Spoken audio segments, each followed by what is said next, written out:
Every wide receiver in the NFL wants to be a top target, and two players will be trying to be that today. It's Jones's Falcons going up against Cook's Saints. For the call, let's send you out to the broadcast booth, where we'll join our commentators, Brandon Gaudin and Charles Davis. All right, Larry, thank you. We are down on the bayou as you get a look inside the Mercedes-Benz Superdome in New Orleans. Coming up, we've got what should prove to be a good one between the Atlanta Falcons and the New Orleans Saints. Hello, everybody. Alongside Charles Davis, I'm Brandon Gaudin. As we get set here, Charles, we talk about wide receivers. You know, Larry mentioned it in the open, but that's a big spot to look at here in this one. I think he identified it perfectly because these guys have such an impact on the game nowadays because they throw the ball more than ever. And whether they're throwing it short, medium, or long, can they snatch it out of the air and create even extra yardage with run after catch? It's the first weekend of autumn, and the NFL is in full swing as off we go on EA Sports. Set to return, this is Brandon Cooks. And not a bad return here. He gets it out to the 25-yard line. Drew Brees leading the New Orleans Saints onto the field. And in Week 2, he passed Dan Marino to be number 3 all-time in career passing yards. Actually, it was kind of funny. He passed him. The next play, he threw for -1 and tied him again, and then he re-broke the record. But, you know, tough for the Saints in that game, losing it. But Drew Brees just solidifying where he stands in league history. Well, even if he had to do it twice, say that again, who did he pass? Dan Marino. That's incredible. And they didn't get the win, and this game was nothing like the game that they played against the Giants in 2015 because that was up and down the field with their offense. But at the same time, we're talking about Drew Brees passing Dan Marino. And he'll maybe get it back to the 25 here on the first play, but no more than that. No gain on the play there, second down. The headshots here are the offensive unit. And what about Brandon Cooks? If he's not a 1,000-yard receiver every year he's healthy in the league, I'll be surprised. Came out of college wanting to be a pro, studied all the best receivers in the NFL before he even got to the league. 10 yards still left on second down.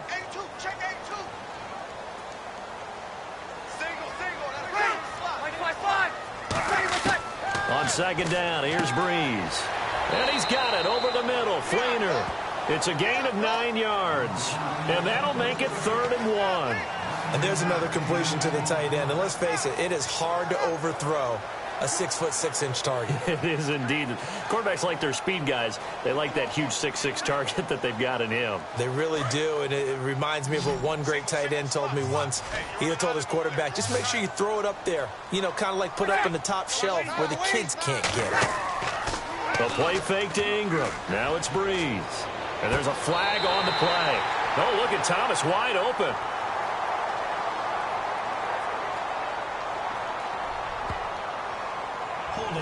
Offense.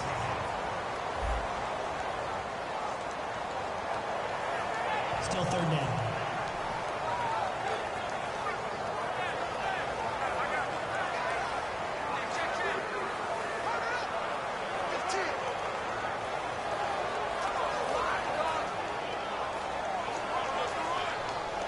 Little trouble thus far on their opening drive as they come up on a 3rd and 11.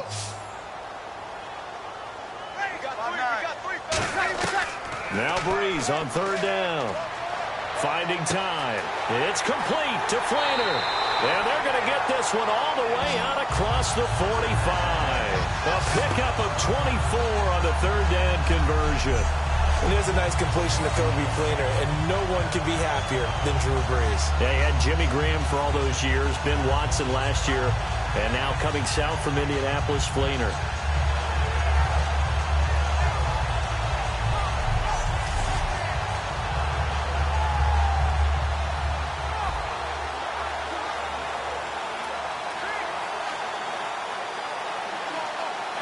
And the offense lining up 1st and 10.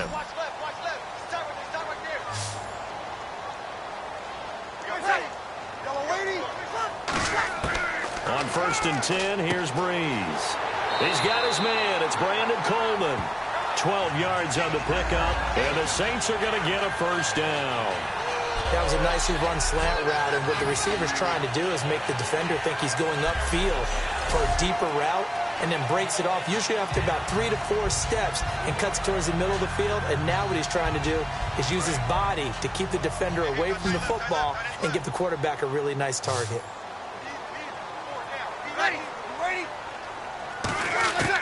Breeze now on first down. And Josh Hill has it. And he's brought down. Give him 16 on the pickup. And it'll be first down, Saints. And the pocket's been protected pretty good here so far on the opening drive. We always talk about confidence in runners and catchers and quarterbacks. How about the protection detail? They're not allowing anyone near the guy throwing the football. First down and 10 now for the offensive group.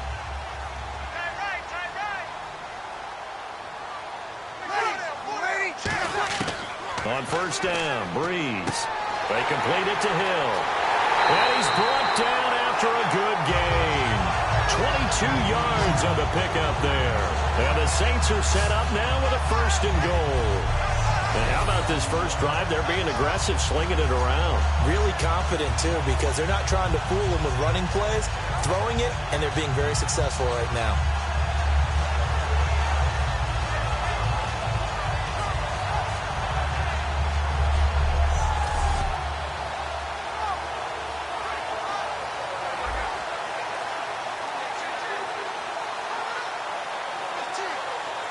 And the defense with their backs against the wall a little bit here as the offense is in the red zone.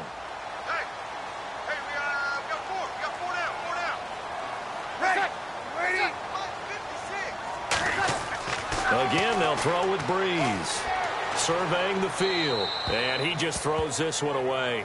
Smart decision here this close to the end zone, and it brings up second down.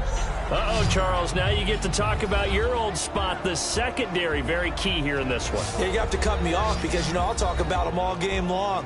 Love to see those guys match up and challenge the best wide receivers.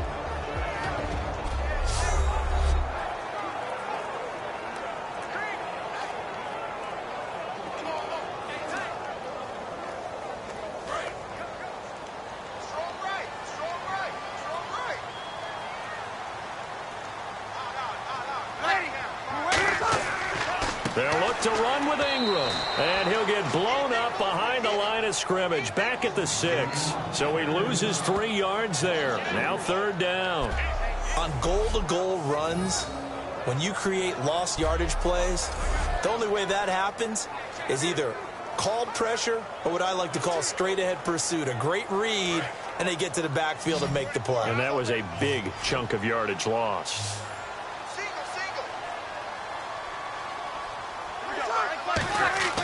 Breeze now on third and goal. And this is caught. It's the tight end Fleener for the Saints touchdown. Kobe Fleener, a 5-yard touchdown.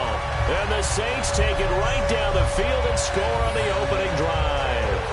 And he is a reliable target. They like to get him involved. They got him involved there for the score. And they should. He's a very good player. Remember, they can use him in certain positions, so many different spots, and he usually comes through for them.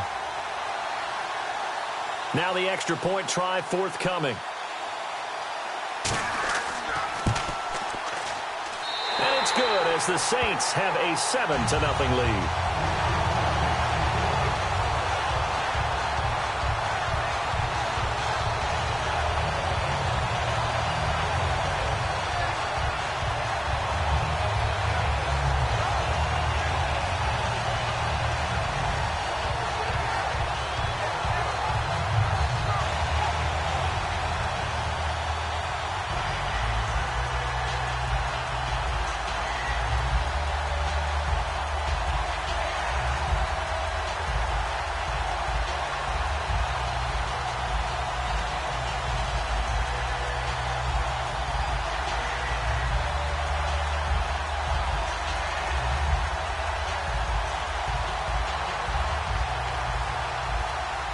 Morstead out now following the touchdown to kick.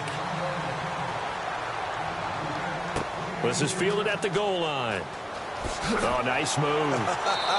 And he'll be taken down just past the 20. at about the 21-yard line. So here come the Atlanta Falcons, led by their quarterback, Matt Ryan, who on Sunday had more yards than anybody else in the league, 396, also had 3 touchdowns. Looked like the Matt Ryan, the vintage Matt Ryan.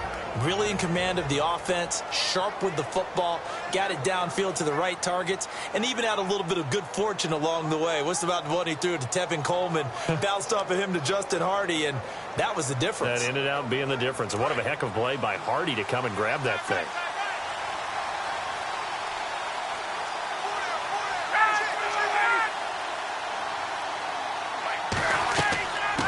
They'll run for the first time with Devontae Freeman. Give him 5 on the carry there, and it'll be second down. A glance at the starting unit. Julio Jones, a threat on the outside. Athleticism, incredible speed, and a whole lot of toughness to be one of the better receivers in the NFL.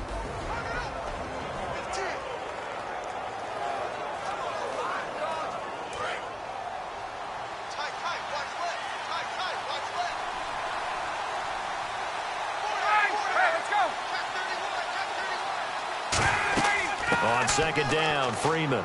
And he's able to get out to the 32, brought down there.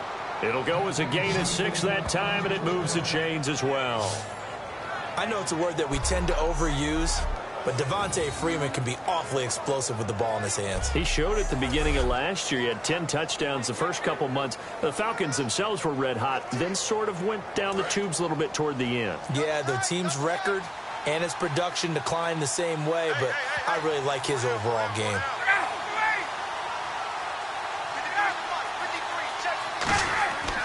This is Freeman on 1st and 10.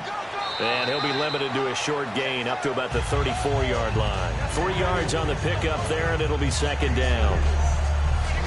And here now, New Orleans defensive unit. Paul Kruger's one of the most respected veterans in the game. All he does is make plays.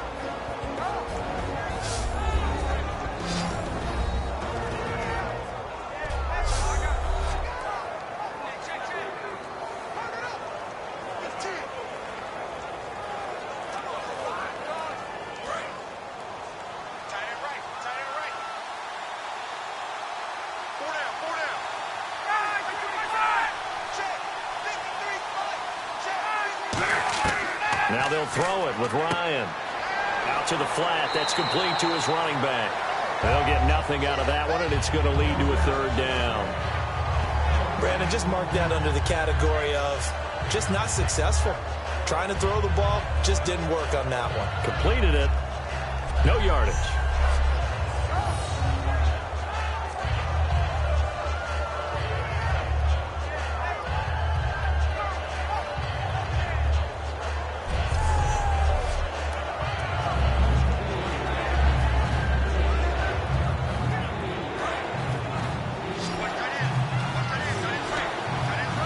The Saints with an extra defensive back here on 3rd on the field. Could they blitz?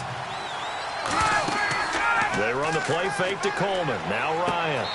It's caught. Jones. A good gain of 14 there, and it moves the chains. When it comes to Julio Jones, there's times when I watch him play that I'm just simply mesmerized by his speed, his power, his willingness to go get the football. And in the game against the Raiders in Oakland, 5 catches, over 100 yards, while battling leg injuries. Yeah, missed the last drive of that game with a lower leg injury. Good news, though, Falcons think he'll be just fine. And they need him because he is the guy that makes their offense go.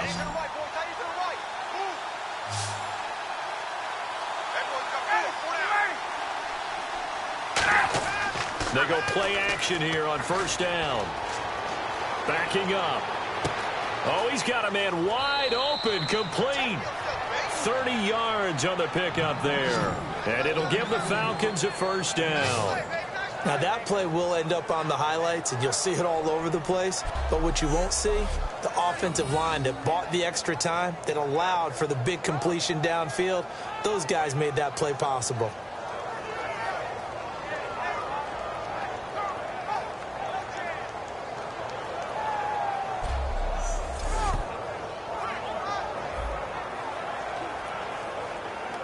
Clock rolling as we hit the midway point of this 1st quarter.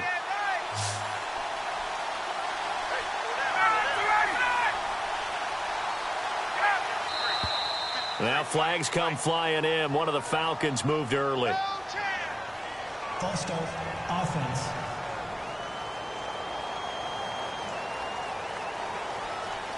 Still first down.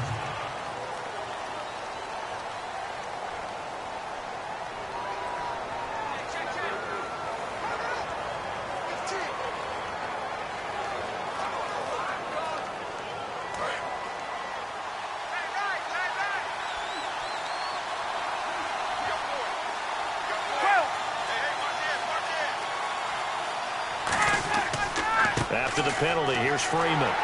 Trying to bounce it outside, but he's only able to get it back to the line of scrimmage. Calling no gain on the play, and it'll be second down. Great play there off the end. Question, Charles, in a 4-3, you hear about the D tackles a lot. What's the role of the ends? What they want to do is control the edges of the defense. And you always hear about an offense talking about setting the edge in the running game. Well, the defense wants to do exactly the same thing. In the defensive end, often against an offensive tackle, sometimes a tight end, they can't let themselves get hooked and let a running back get outside, because if they do that, that hurts the integrity of the defense overall. My man, the encyclopedia. Again, they'll run with Freeman. And able to push his way forward here for a good little gain. That'll get them some of what they needed, but they're still left here with a 3rd and 9 forthcoming. This drive is turning into an extended one, and the guy carrying the ball, he's becoming more like a body blows guy. Every carry is putting some damage on the defense. So after a while, I'm not too sure how many guys are going to want to run up and tackle him. And defensively, it's a nickel formation here on 3rd down and 9. To throw is Ryan. And this is going to be incomplete. He was looking for his tight end, Jacob Tammy, there. And that'll bring up 4th down.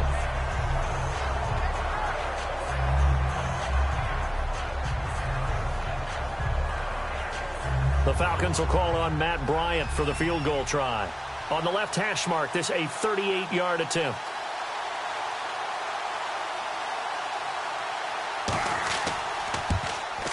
And the 14-year trusty veteran able to knock it through.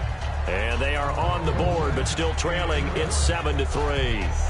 So in the end, they had the ball for 10 plays, but the drive only yields 3 points. Yeah, they were able to move the football, but the defense stiffened once their backs were to the end zone, and they were able to hold them to just 3.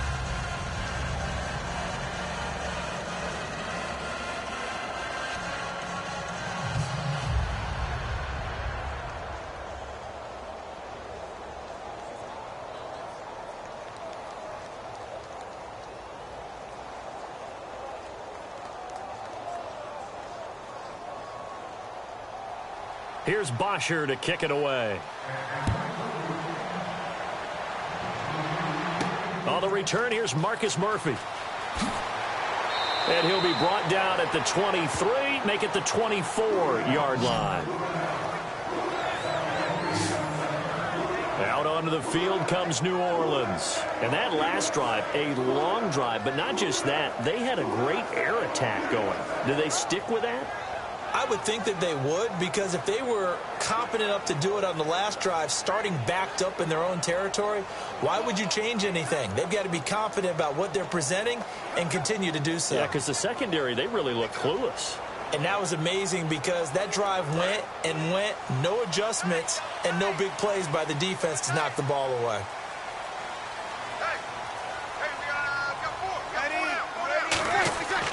The drive starts here with a carry by Ingram. And he'll fight forward to about the 27-yard line. A gain of 3, 2nd down.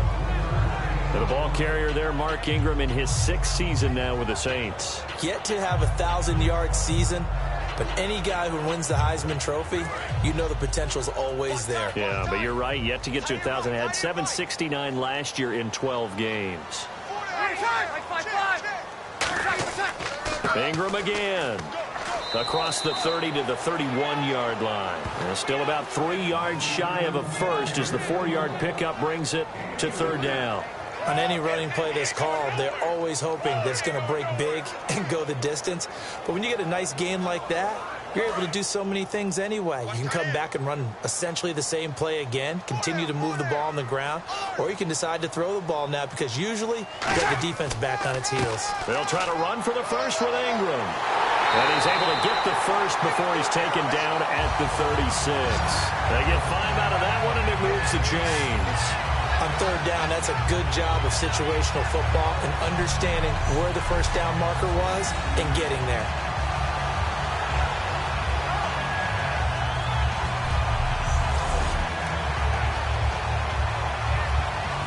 Fresh set of downs here.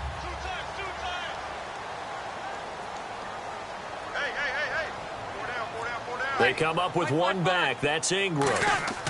He'll get the football here. And the big boys up front, they're going to stop him right at the line. Credit him with a 1-yard gain there to make it 2nd and 9. Now that's the type of play that'll fire up a defense. Hold them to 1 yard on a first down run.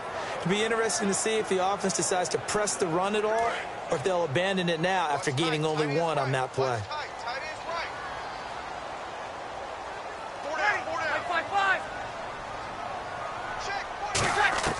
Now with Breeze. It's brought in here by Willie Snead. And able to get this one across the 45 before he's brought down. It's been a solid start to 2016 for Willie Snead. 226 yards. He's also hit the end zone twice as well. And he fits what they like to do on offense in New Orleans. Sean Payton, the head coach. Drew Brees, the quarterback. They trust him. Remember, he was an undrafted free agent who had been cut by Cleveland and hooked on with New Orleans, and now he's really making his mark. The quintessential coach's kid. His dad, a very successful high school coach.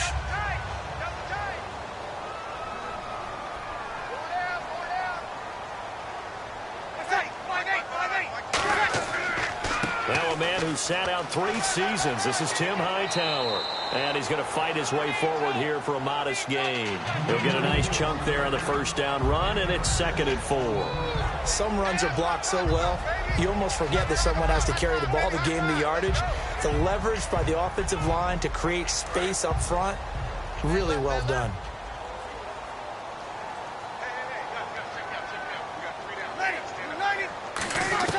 On 2nd down, here's Breeze. To the sideline, and oh, a nice catch there. Made sure the feet were inbounds, and they were. If you run an out route, it's likely you're going to end up near the sideline. And what did we just see there?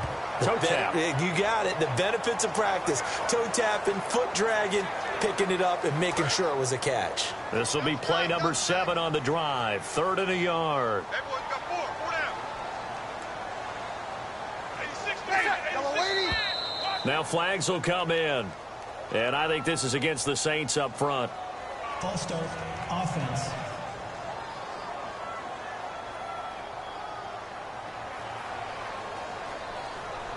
Still 3rd down.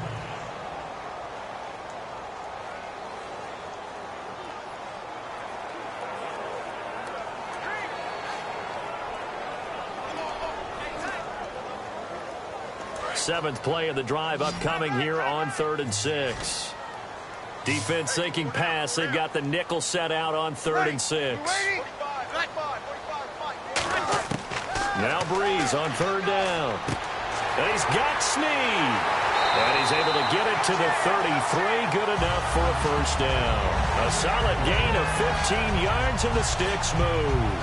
And a good quarterback facing zone coverage. If he has just a little bit of time to survey the scene, that's what's going to happen. No doubt about it. If there's no pressure, he's going to continue to pick them apart because he'll have all that time to find someone open downfield. He can only cover for so long. So maybe they want to go to a zone blitz scheme, get a little bit more pressure. Remember when Carolina did that against Denver? They lost the game ultimately. They dropped the defensive end out, and he ended up with an interception in that game in Super Bowl 50. Maybe some sort of scheme like that to try and get more pressure at the passer. Breeze now. He's got time in the pocket. Over the middle, the catch by Coleman.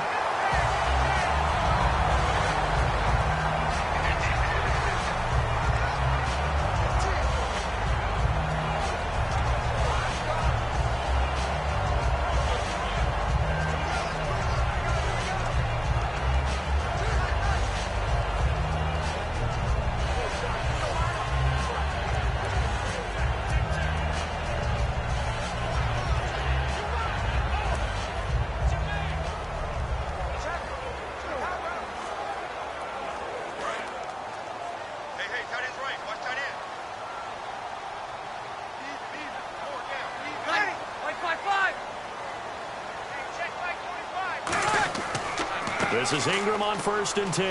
And he'll push his way up to about the 14. Call it a gain of 4 on 1st, and that'll make it 2nd down. Not a run that you're going to write home about, but still a good 1st down run. That's what an offense calls staying on schedule. 3 to 4 yards on 1st down, you're set up very well for the rest of the drive. Well, just play after play after play on this long drive for the offense. 4 down, check, 4 down. Hey, On 2nd down, Ingram. And he's brought down. It's a 10-yard gain there, and it sets him up now 1st and goal. Absolutely love the run right there. This guy's known for his quickness, but also for his speed. And he's able to get to the 2nd level almost before you blink if you give him any type of blocking. Always talk about slot receivers. And they're usually known as quicker than fast.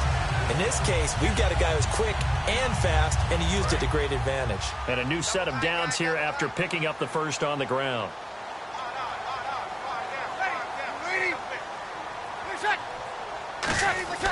They'll run here with Ingram. And he'll get blown up behind the line of scrimmage. Back at the 6. A loss of a full 3 yards, and now it's 2nd down. All right, partner, despite my eating habits, I'm not big enough to play offensive tackle, nor am I quick enough. But with the defensive ends nowadays and their speed, those guys have to be able to punch and dance, and it's a tough, tough job to contain them. And this seemingly endless drive continues.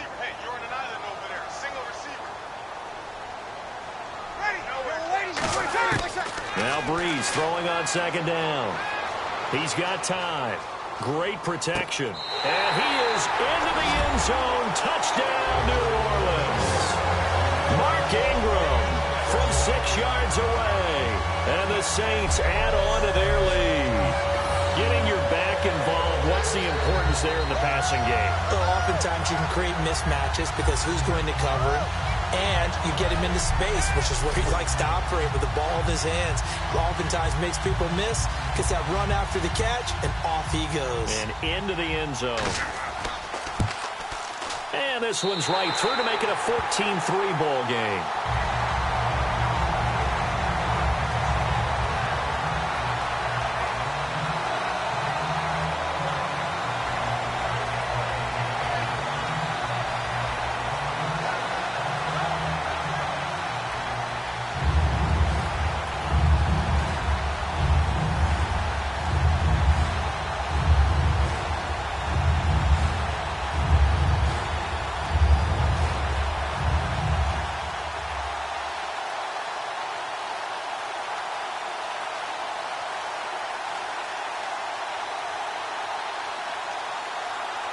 Morstead out now following the touchdown to kick. This is fielded at the goal line. Oh, the spin. And he'll get it up past the 20 to the 22-yard line.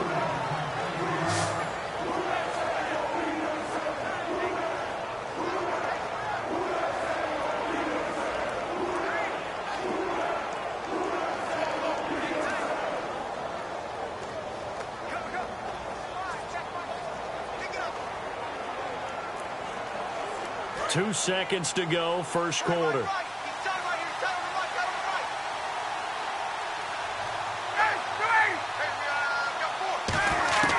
On 1st down, Ryan. And it's complete to Jacob Tamme. And he's brought down after a good gain. 1 quarter down, 14-3. That's our score. We'll head back to New Orleans after this.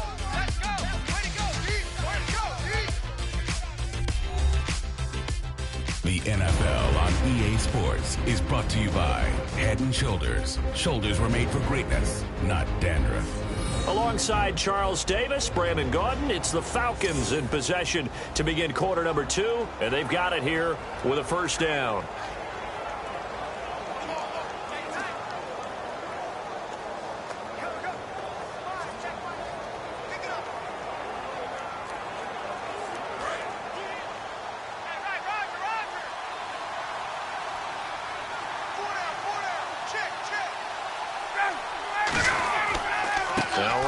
Give it to Freeman. And they'll stop him right on the midfield stripe. 2 yards on the carry there. It'll be 2nd down. That's a good play by the guys on the defensive side of the ball. Held them to a gain of 2. And that changes the playbook a little bit now for the guy calling plays. 2nd and 8. Now he's got to probably think about going to the air instead of maybe staying with the ground game.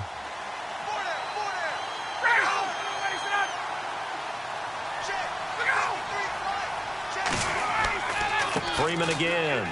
It's a room to maneuver. And he's going to be out of bounds, but able to take it inside the 40-yard line. And the man who helped Florida State to a national title in 2013, Devontae Freeman, reeling off a nice run. I remember when he came out of school and I was evaluating him for the NFL draft. I loved a lot of his game. Run it, catch it, block. But I loved how hard he played. He played every play as if it were his last, and that ran him to the Pro Bowl after the 2015 NFL season.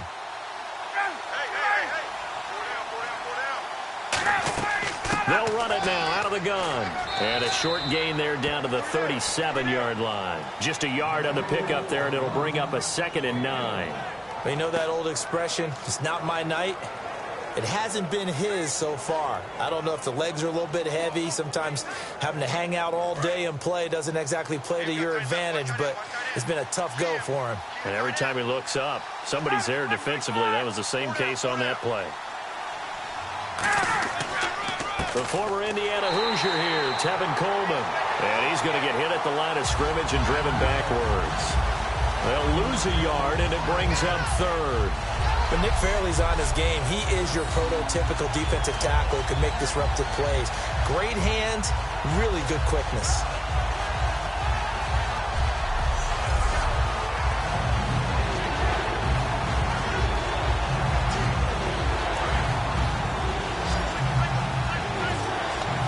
So here we go now. An extra defensive back in there on 3rd and 10.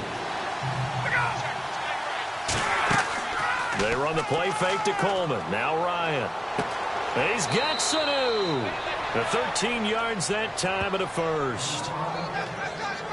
Well, the advantage has certainly shifted to the defense as we began that 3rd down play, and they found a way to foil it and pick up a 1st down. 3rd time's a charm, right? 2 incompletions. Had to have it on 3rd, and they got it. Yeah, they stuck with it, weren't daunted at all, and picked it up.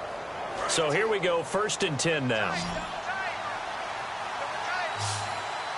Freeman, the lone man in the backfield.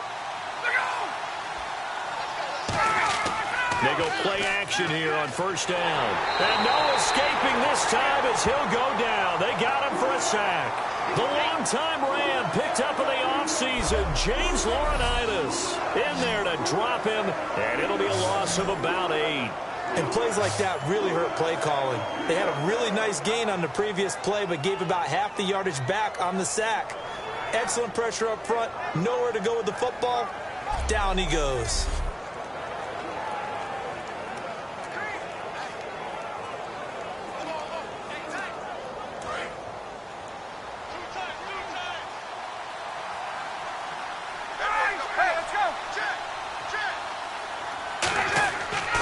Ryan on the handoff. It's Freeman. Give him 6 on the run. They're going to be faced now with a 3rd and 12. That was a good run, and it got to the 2nd level. And what I mean by that is that's where the linebackers usually play. 1st level being the defensive front, last level being the secondary. But the strong safety position ended up making the tackle, and oftentimes we call them a hybrid. Combination defensive back, combination linebacker. We saw the linebacker make the stop. On 3rd down, Ryan. And he'll lose yardage. Brought down at the 32. He loses 5 full yards to bring up 4th.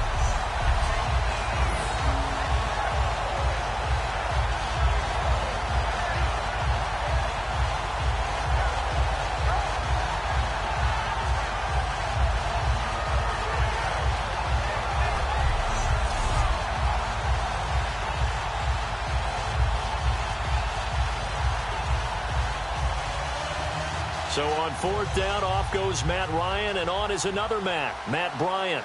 He was true on his first. This a tough one from 49 yards away. And the kick for the 41-year-old is up and good.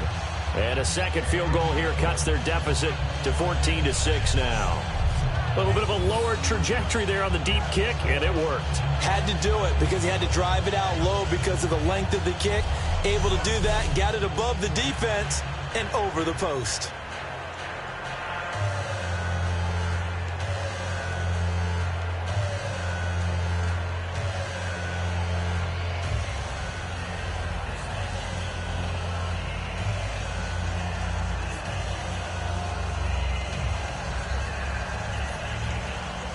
Here's Bosher to kick it away.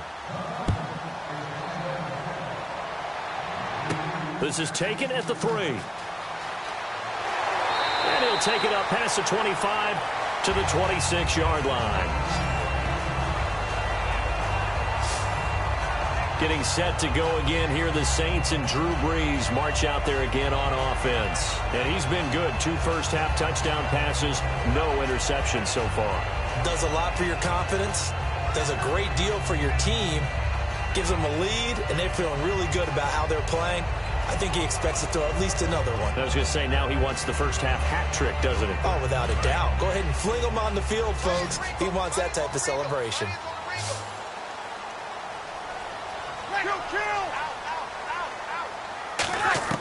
On 1st and 10, here's Brees. Finding time.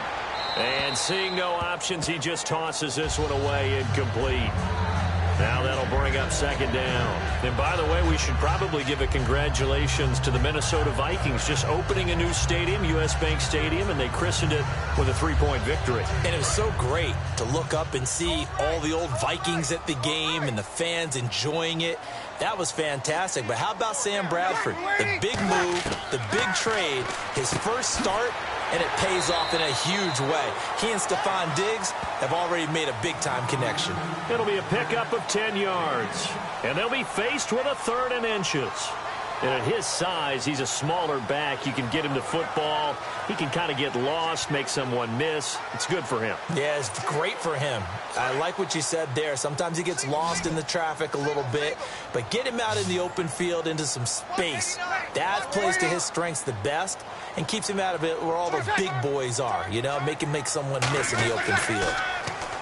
Now Brees. And that is incomplete. Kobe Flainer, the tight end, his intended target. And that's going to bring up a 4th down. I have to say that was a surprise call on 3rd and inches. I thought they'd try and run the football there, but you got to believe they thought they'd surprise the defense and pick up something downfield, but that one goes incomplete. Here's Thomas Morstead on now to punt it away on 4th down. Back deep for the Falcons is Eric Weems.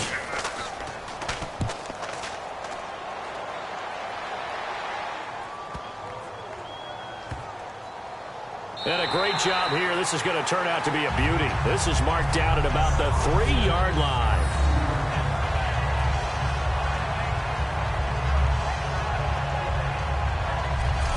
The Saints defense, we watch them get set to go. And they've got the lead. Last time they surrendered the field goal. We'll see what they do this go around. And giving up 3 is never ideal because any defense wants to pitch a shutout thing, and most your team has a chance to win. Yeah, and they still, as I said, they've got the lead here. We'll see if they can get a stop and hold them to 0 points this time. And tough starting field position here.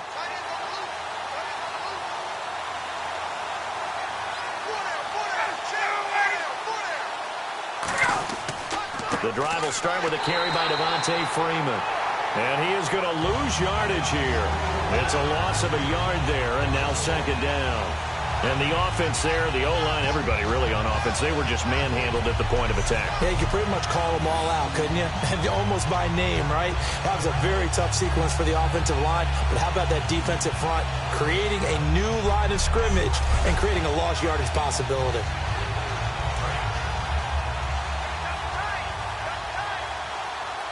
Freeman, the lone man in the backfield. And he'll get it up the middle. And he's got some space here. And he's able to get this up just shy of the 15. 12 yards there as they move the chains. And that run was what a lot of people called an explosive run. Gave them good yardage, solid yardage. They feel good about the whole thing. And behind a 2 tight end set, it's always they line them up together for a power set. Sometimes they put one on each side of the line of scrimmage to balance things out.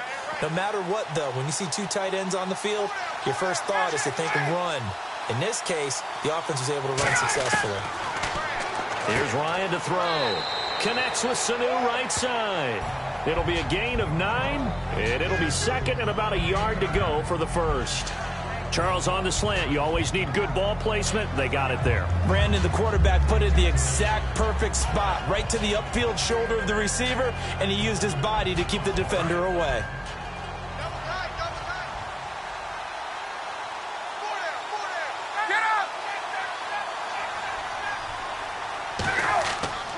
Here's Coleman. And down he'll go at the 25. 2 yards on the pickup there, but it's enough to give him a new set of downs. 2nd and 1 is often an invitation to take the big shot downfield. I bet the offensive lineman said, are you kidding? We just get on our backs and let's go get the first down. They love being physical.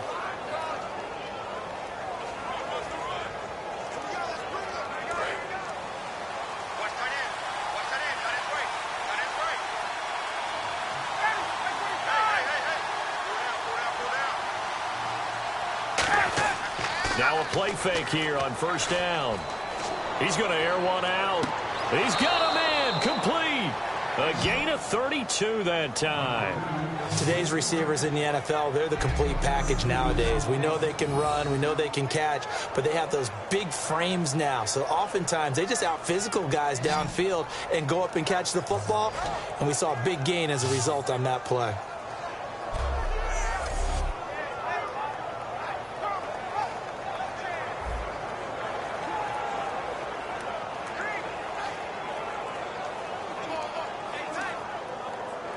So the offense has it 1st and 10.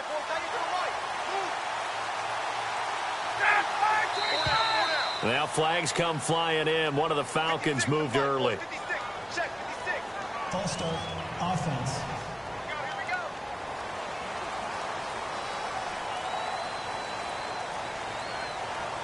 Still first down.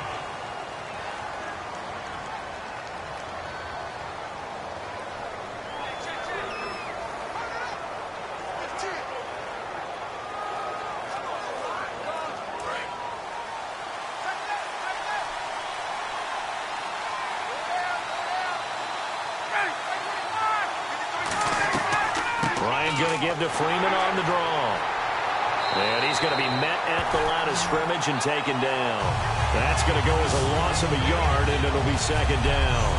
I believe I understand where the offense was going there. They just hit a big pass play, thought they could fool him with a run, but maybe they overthought it a little bit. Just hit a nice pass, come back with another one, keep the momentum going.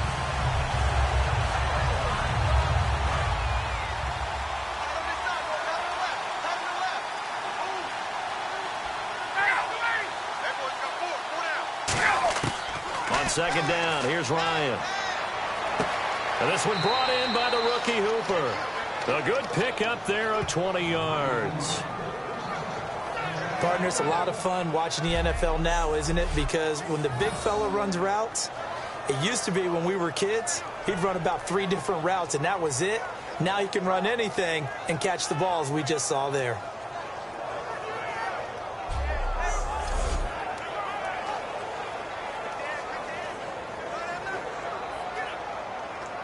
So after that big gain, let's see what else the offense has up its sleeve.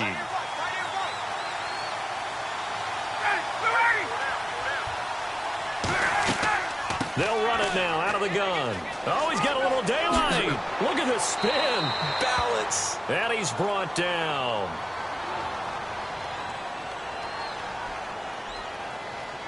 Illegal block in the back. Offense.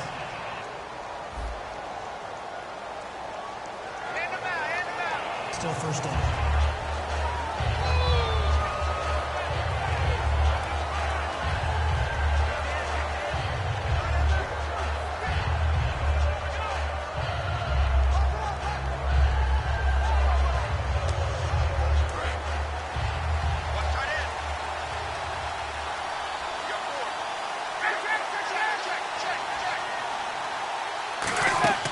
Off the play fake to Freeman. It's Ryan. And this is caught at the 8. 26 yards on the pickup there. And the Falcons are going to have a 1st and goal. There are so many things to watch for when you play defense. And reading your keys, you always hear about that, and having your eyes in the right place. Sometimes your eyes can fool you. How about that play action there? And it sprang the big guy, didn't it? Able to dump it over the top to him.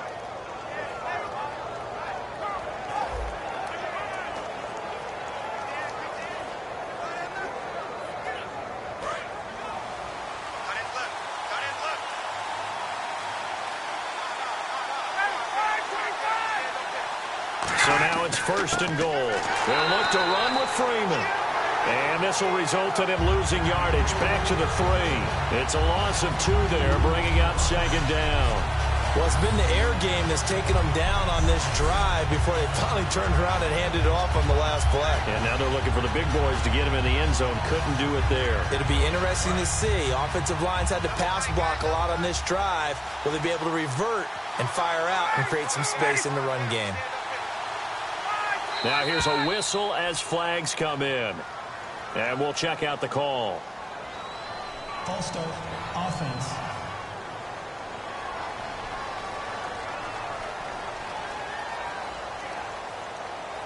Still 2nd down.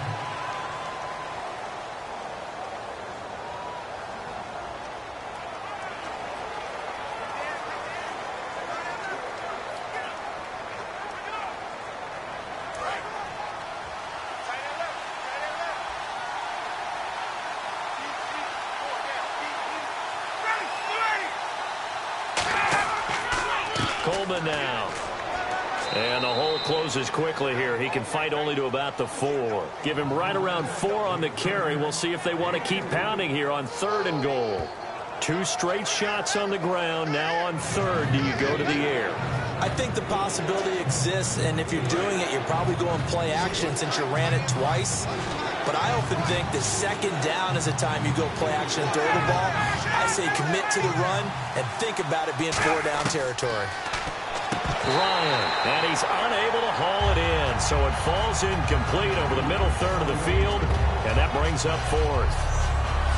So much of this game is focus and concentration, and whenever I see guys running the in route, I know that in the back of their mind, they're always wondering who's lurking inside that might put a big hit on them as they try and catch the ball.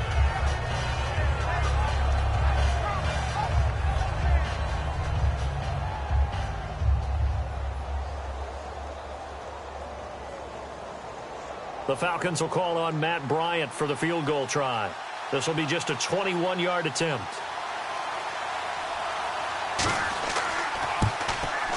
And Bryant's kick is good. And the drive will wind up yielding 3.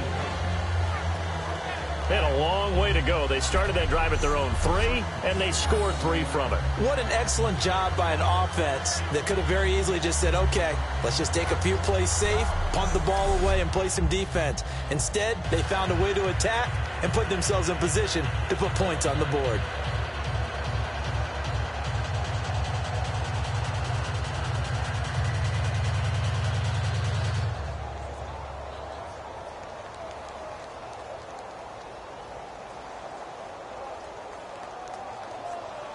Here's Bosher to kick it away.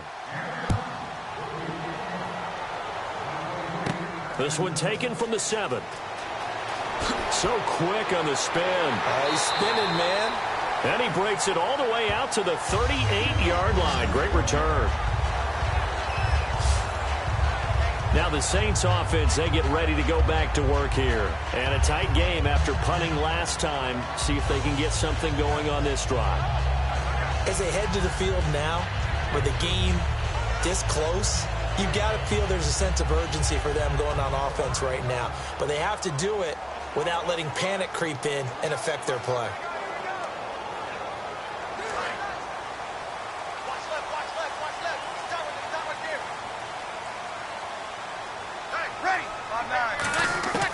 Breeze now on 1st down.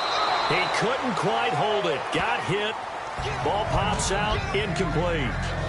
Partnered through 2 weeks of the season. What have you thought of the rookie quarterbacks? You know, what made me think of that, Jared Goff did dress last week. Obviously didn't play, but he was on the sideline. But what have you thought of some of the rookie quarterback play?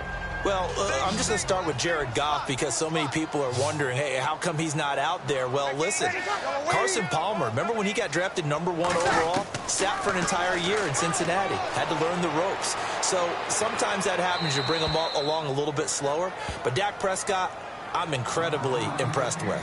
Not just the poise, but the playmaking ability. And he has Dallas at 1-1 right now. Jacoby Brissett had to come in and play for New England after Jimmy Garoppolo got hurt. Led them to a touchdown drive, and they hung on and won against Miami. And Carson Wentz, the learning curve continues for the rookie quarterback in Philadelphia. Now Breeze on 3rd down. Surveying the field. And time finally runs out. He can't get rid of the football, and he's taken down. Well, we knew this guy wasn't especially fleet of foot, but he tried to conjure up some escapability, but there was no way he was getting away on that one.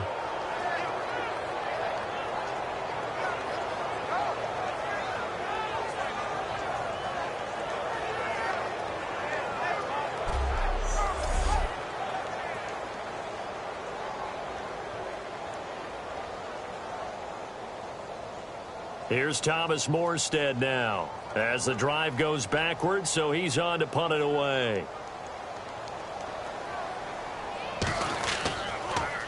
He gets this one away, and boy, it's another boomer. This is taken at about the 14. Oh, a little 360.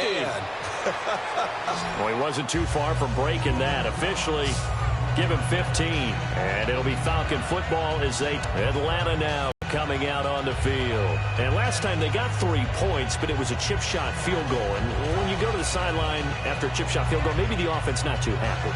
It's a balancing act, isn't it? Because you're exactly right. They're none too pleased that they didn't punch it in for 6 points.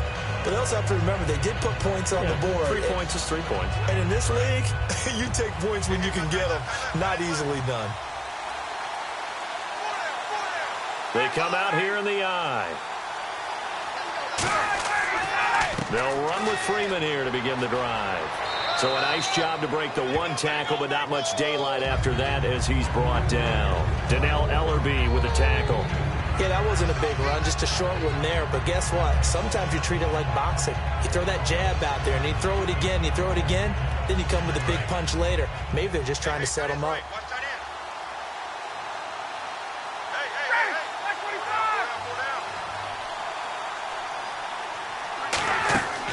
Ryan leaves with Freeman on the draw. And they get him down, but not before he takes it across the 40-yard line. It's a 10-yard pickup, and it moves the chains. For so many years, I was convinced it was a myth, you know, because you always hear about the smaller running back. Oh, he gets lost, you can't find him, and sometimes that's part of his genius. But it's true. You get behind big offensive linemen, the defensive line guys trying to find him, trying to peek around people to see him, and he gets lost. But this guy gets lost in a good way for his offense, picking up big yardage. On 1st and 10, it's Ryan. And it's caught over the middle, Hooper. And he'll be taken down, but not before he gets into enemy territory.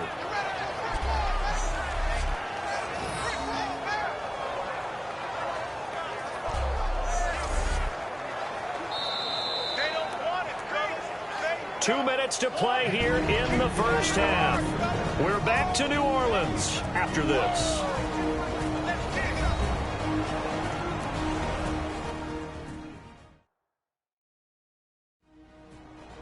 We remind you that coming up in 2 minutes' time, we'll hand you off to Orlando, where Larry Ridley will have highlights and analysis of this first half of action.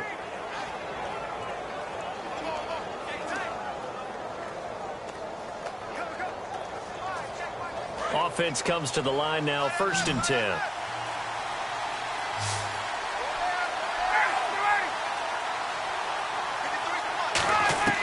On 1st down, Ryan. The left side completion to Jones.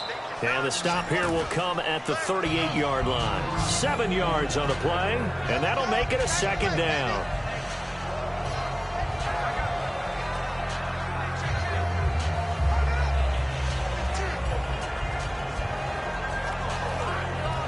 So they complete the pass, and now they face a 2nd down.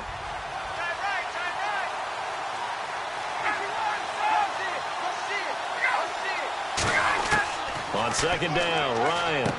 Sanu with a grab over the middle. And he'll work it inside the 30 to the 29-yard line. Simple slant route, and part of a really nice hard throw by the quarterback. Nice timing between the quarterback and the receiver. They were perfectly in sync, and he put it right on him on the inside route. Now the offense lining up 1st and 10.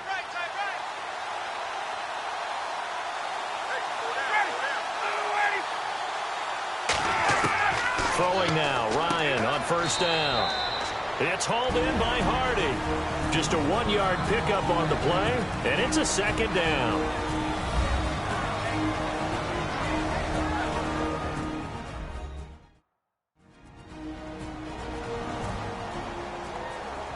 And we're back. The offense had a chance to talk things over. We'll see what they come up with here on this next play.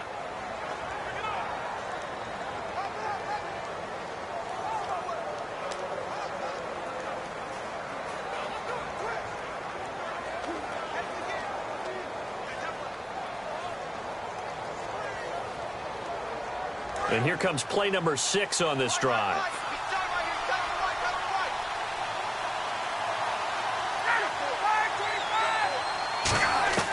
To throw again is Ryan. Jones has it. A really nice pickup of 14 yards, and it moves the sticks. And now with that completion, he's north of 200 yards here in the first half. And he's going to break our statistician, Marvin, isn't he? Because Marvin right now is just tallying it up. Hope his hand doesn't hurt too much doing this, or keeps hitting the calculator. But my goodness, what a start he is off to. By the end of this game, he could have monster numbers. He just wants to continue to be accurate.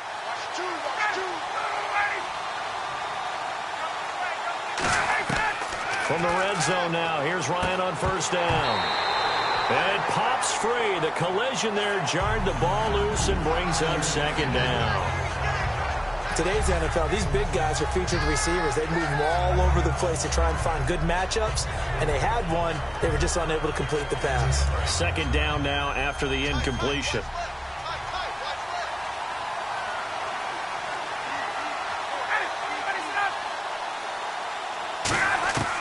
Again on 2nd and 10, it's Ryan. And his throw's going to be incomplete. He was looking for Mohamed Sanu there. And that's going to make it 3rd down and 10.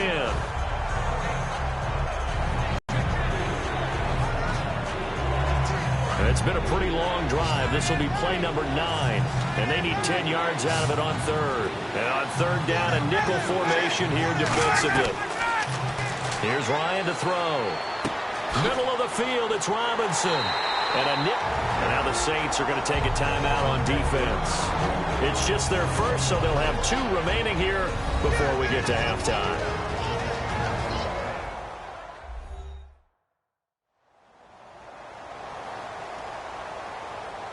The defense, they got a little bit of a breather. Now they're back and set as we resume play.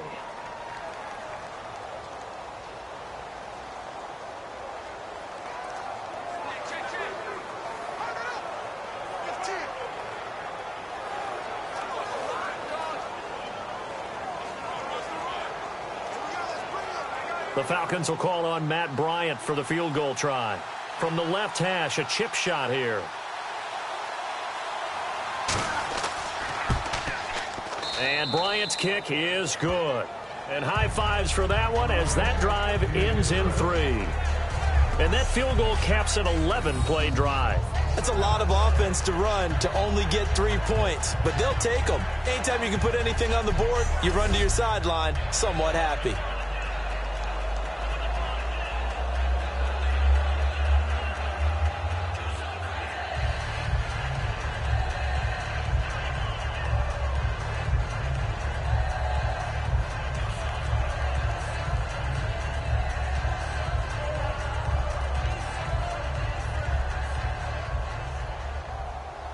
Here's Bosher to kick it away. Now it's Murphy. They'll bring it back to just about the 25. Call it the 24-yard line. Out onto the field comes New Orleans. And with time quickly fading here in the second quarter, not sure how aggressively, offensively they want to play this. I think we'll find out just how much they trust their guys in this situation if they decide to take a shot.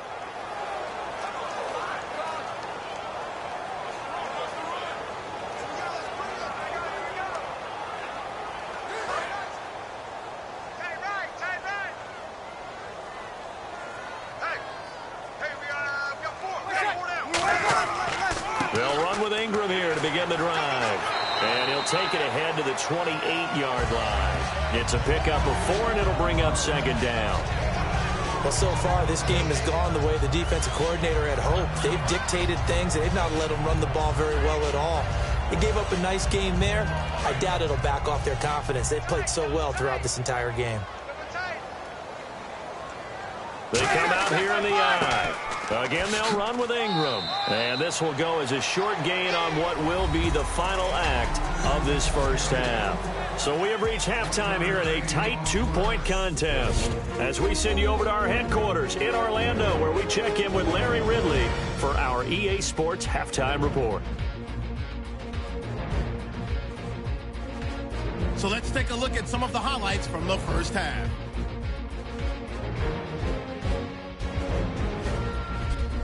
Saints heading out on their opening drive. Here the pass is completed into coverage, and he capped off the 9-play drive with a TD. Saints up by a touchdown. Late in the first quarter, completion is made across the middle of the field, and he capped off the long drive with a TD. Saints go up by 11. Now 1st and 10 with plenty of pressure this half and another sack. This will go for a loss of 8.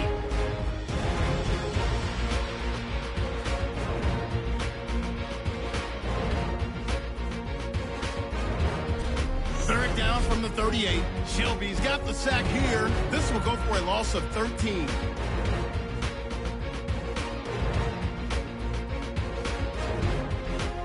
So that's it for us at the EA Sports Studio. We'll go back down to the Mercedes-Benz Superdome for the start of the second half.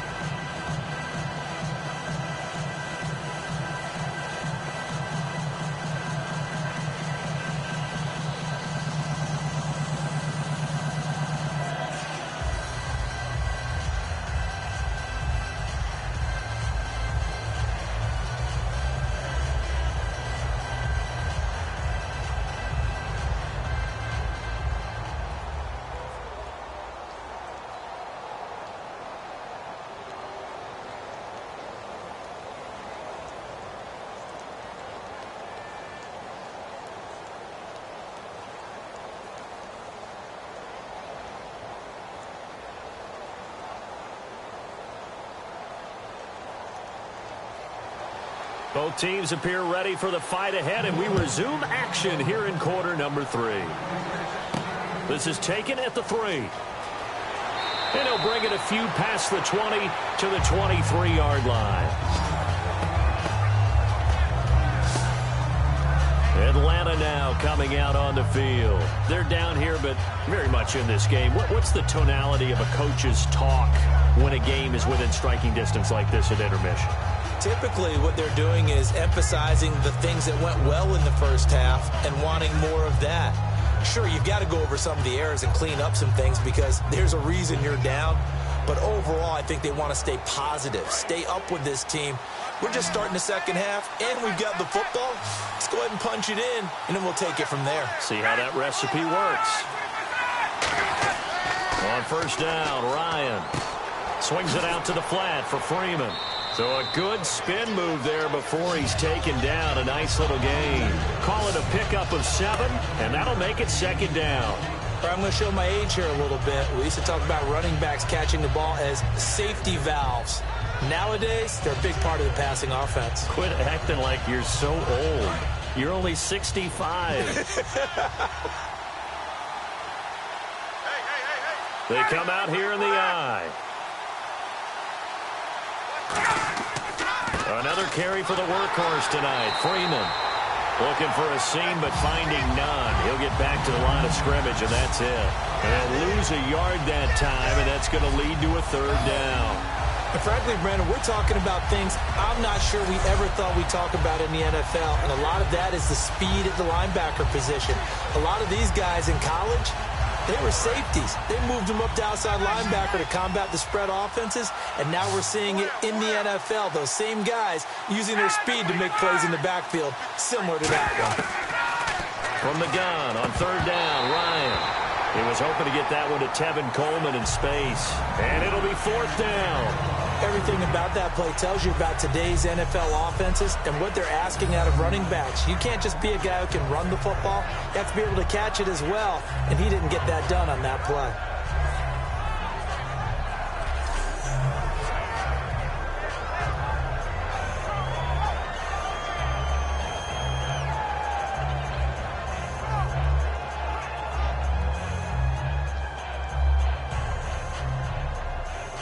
Here's Matt Bosher now, as he's on to punt for the first time tonight.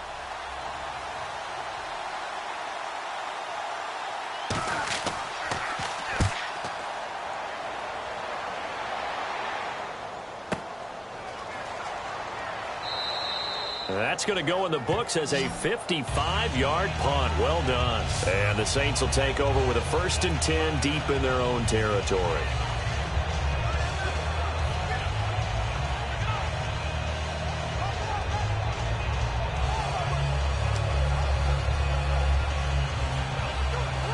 Now we take a glance at the offense as they work their way back out for their first possession of the second half. They have the lead here. Well, we talk a lot about pregame speeches. What are halftime speeches like? For the most part, not nearly as emotional. They're a lot more clinical. Every now and then, though, they'll get after you if they think they need to light a fire. But in this case, let's go into the virtual locker room, because here's what I think happened. They got in there and they said, listen, let's take control right away. Defense, we got the lead. Defense, don't give up any points. Turn the ball back over to the offense and let them go down and score and give us more of a cushion in the game. Check so far. Defense shut them down. Let's see what the offense gets done.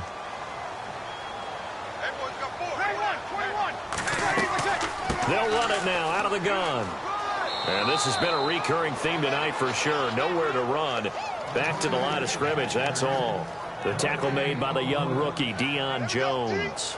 So nothing there, but maybe you blame that on the blocking. Yeah, at some point, you've got to win at the point of attack. And on that play, that was all the defense. They made it happen. And for the Falcons, 5 men in the secondary, now on third. Now Breeze on third down. He's got time in the pocket.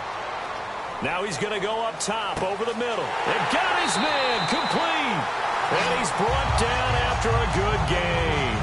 Give him 30 yards there. Great patience in the pocket. Of course, it's easy to be patient when the protection's good, and it was. Yeah, you got to pat those guys on the helmet and say thanks, because they gave him plenty of time to stay back there, survey the field, go through the reads that he wanted to, and deliver the ball accurately. That was really well executed. And now a first down following that long gain.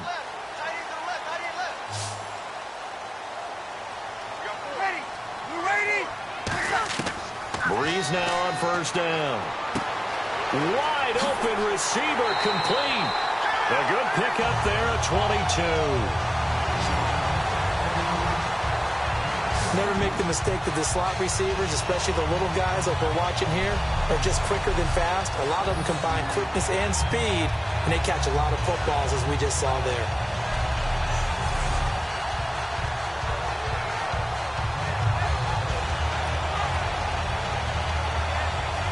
First down and 10 now for the offensive group.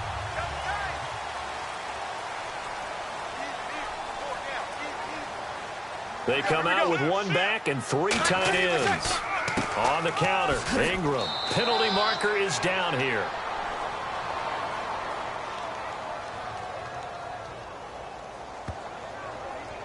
Holding offense.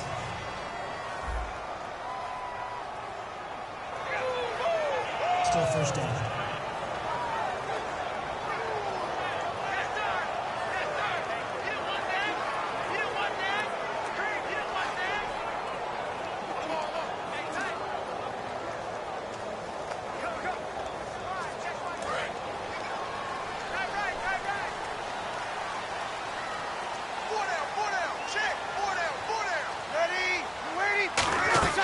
After the penalty, it's Ingram. And he's going to be stopped at about the 37. A good productive run there on first down. He winds up getting 8. In my book, that's running the ball well, but with intelligence. How about him keeping the clock moving, staying in bounds? Yeah, even though it's the third quarter, you're thinking ahead, aren't you? This is where your running game can really help you with a lead in the second half. I agree totally. It's not just end-of-the-half situations that you worry about the clock. It's throughout the game. And with a lead, stay in bounds. Make them fight harder to try and catch you. Breeze hands to Ingram. And a solid run down inside the 30.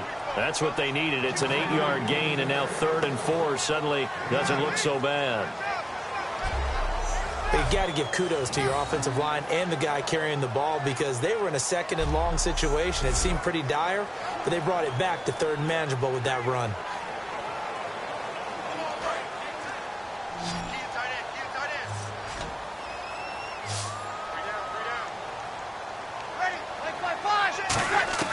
From the gun on 3rd down, Breeze.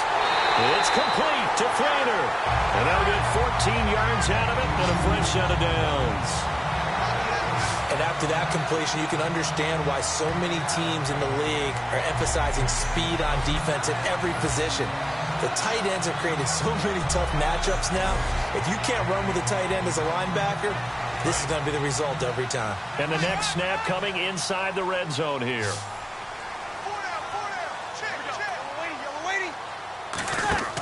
They go play action here on first down. It's complete. Flainer, right side. Nothing on that one. It'll be 2nd down.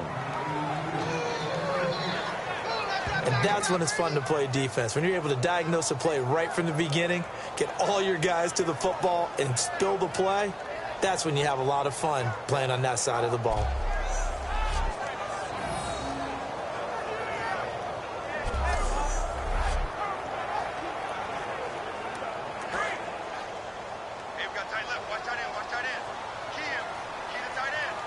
They'll come out in the pistol.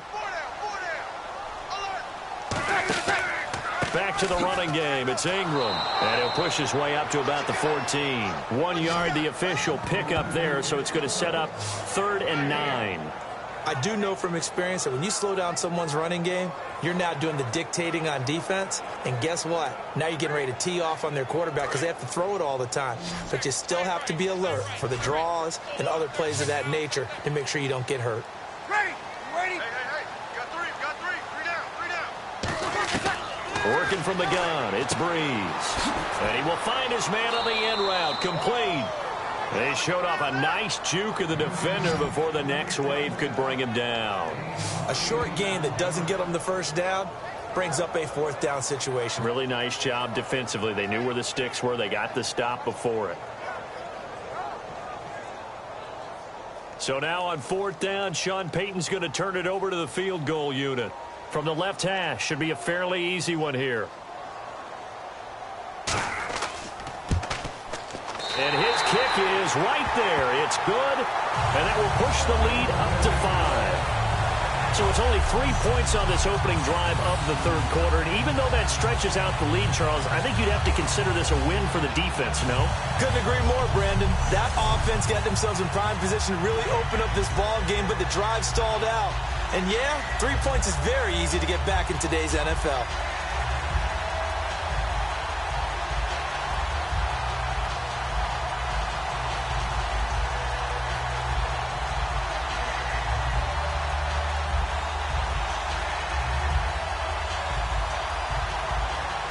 Morstead, the punter, out to kick it off. This is taken at the 3. He juked him. And he's up past the 20 to the 22-yard line.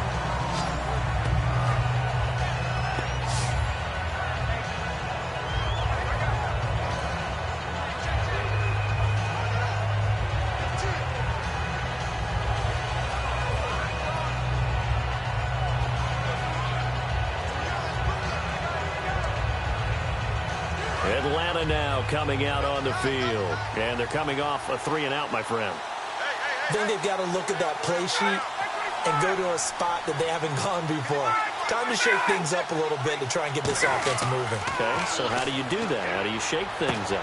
You look at what you called before, realize it hasn't worked Go to so something well, else. and maybe you try and find one of those special plays from one of your better players, and maybe try and hit something big and get things going in the excitement area.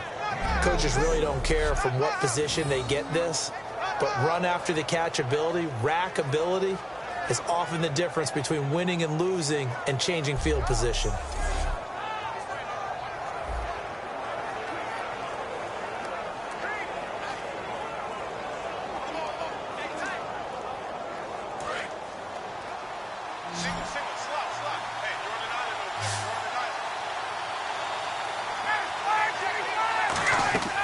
On 1st and 10, it's Ryan. Incomplete on the right side. It's Tammy. It'll be a gain of 6, and that'll bring up 2nd down.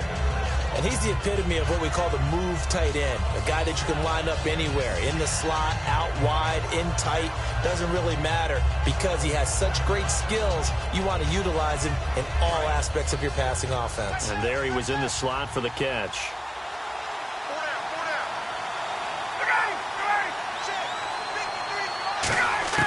Now Ryan on 2nd down. And Tammy with it over the middle. It's an 8-yard pickup, and it leads to a 1st and goal. When you execute a drag or a crossing route really well and give them a chance to let it develop a little bit, you can gain some significant yardage hitting your tight end on that one.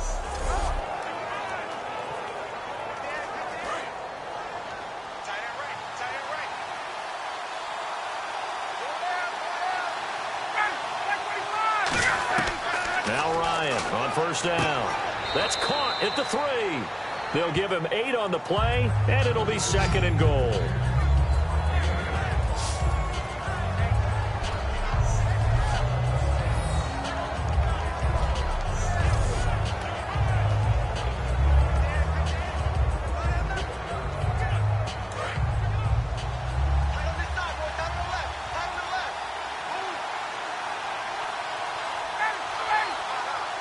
Second down, the ball on the 2 here, 2nd and goal.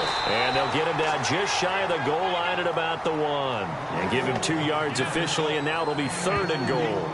So now things get interesting on 3rd and goal from the 1. This almost becomes a Darwinian call, doesn't it? Almost survival of the fittest here. I know we can go all cliche. I'll go ahead and do it. Who wants it more here? Who has a better leverage at the line of scrimmage? Let's go and see what happens. They'll try and run. Freeman. And he gets in. Touchdown, Atlanta. Devontae Freeman taking it in. And the Falcons are in for 6. Able to punch it in on 3rd down makes it easier for those guys on the sideline. They didn't have a 4th down decision to make. Yeah, could you feel the exhale? Because they were already thinking ahead, as all the good coaching staffs do. Anticipating what we have to make the call. They already had it lined up. Never even got to it. And they will line up now for the 2-point try.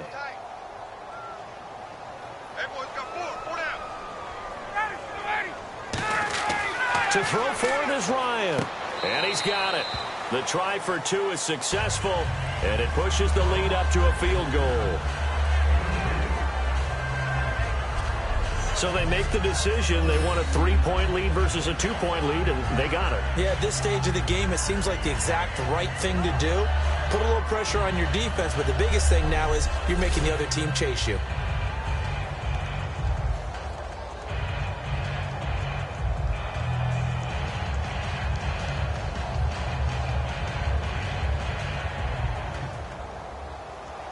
Now after the touchdown, it's Bosher to kick it away. This is taken at his 4. And a good effort on the return there. Gets him across the 30 to the 33-yard line.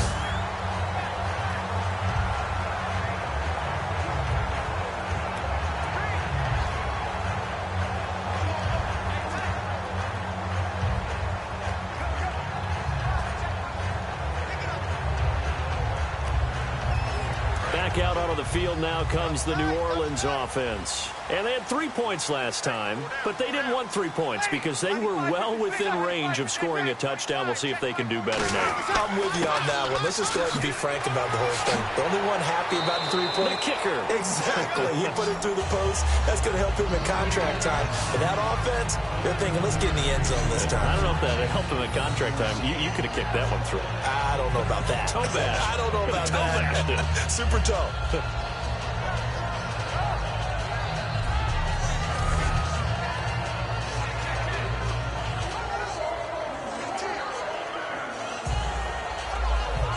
Fresh set of downs here.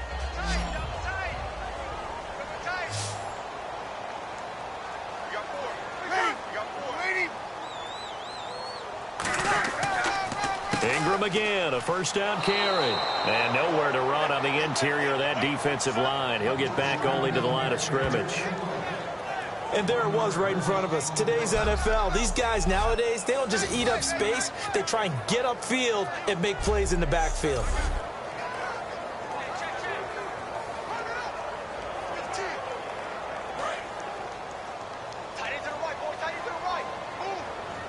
It's a 5-receiver set. 3 to the left, 2 to the right. Breeze to throw on second down. Trying to get it to Willie Snead there. And that's going to lead to a 3rd and 11.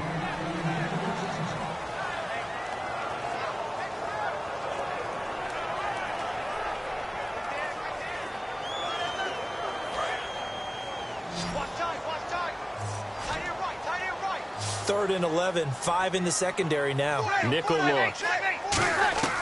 Now Breeze on 3rd down. He finds Coleman. A big 30-yard play on 3rd. So the defense blitzed. A nice job picking that up, completing the pass. And how in sync was the quarterback in his center on that play?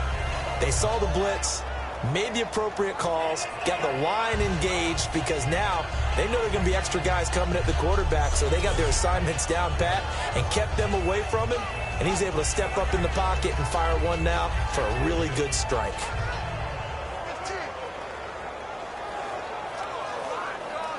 Inside 4 minutes to go, 3rd quarter. They come out 5 wide, 3 of them to the right side. Breeze now on 1st down. Over the middle, the catch by Coleman. Give him 10 yards on the pickup, and it'll be 2nd and very short. An ex-teammate used to tell me all the time, I hate experienced quarterbacks because no matter what, you really can't hide what you're doing. And I think that right there, he knew right away where the blitz was coming from, where his primary guy was going to be, and he ended up going to a secondary target for a nice game. I was just going to ask you, that wasn't the primary target. He's so good at that, isn't he? I think he knew right away that he wasn't going to get to his primary guy. I think he read that as soon as he got to the line of scrimmage, knew where the pressure was going to come from, and said, I know how to beat that, and that's what he did. Coaches always harp on the quarterback reading the defense and getting it to the open man. That's good recognition there. And how about what he did after the catch?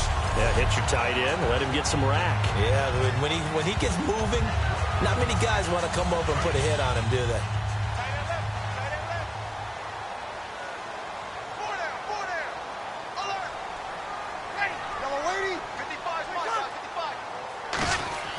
Now Breeze again.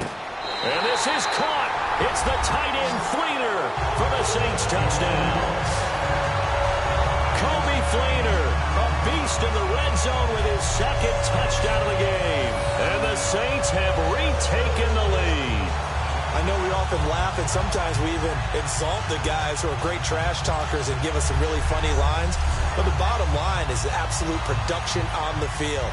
His 2nd touchdown of the game, and they lead. And now they'll be looking to their defense to preserve that lead. And that will make this a 4-point game.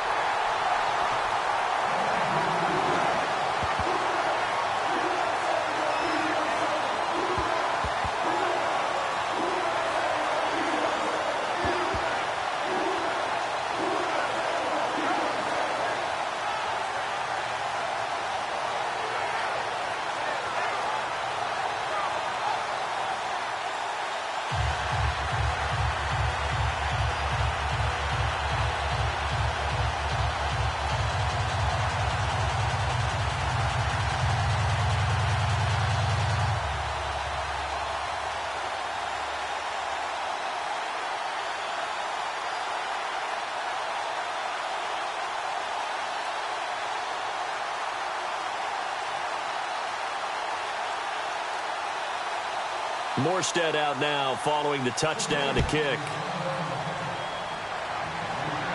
This one fielded at the 5. And he'll take this one near the 25, call it the 26-yard line.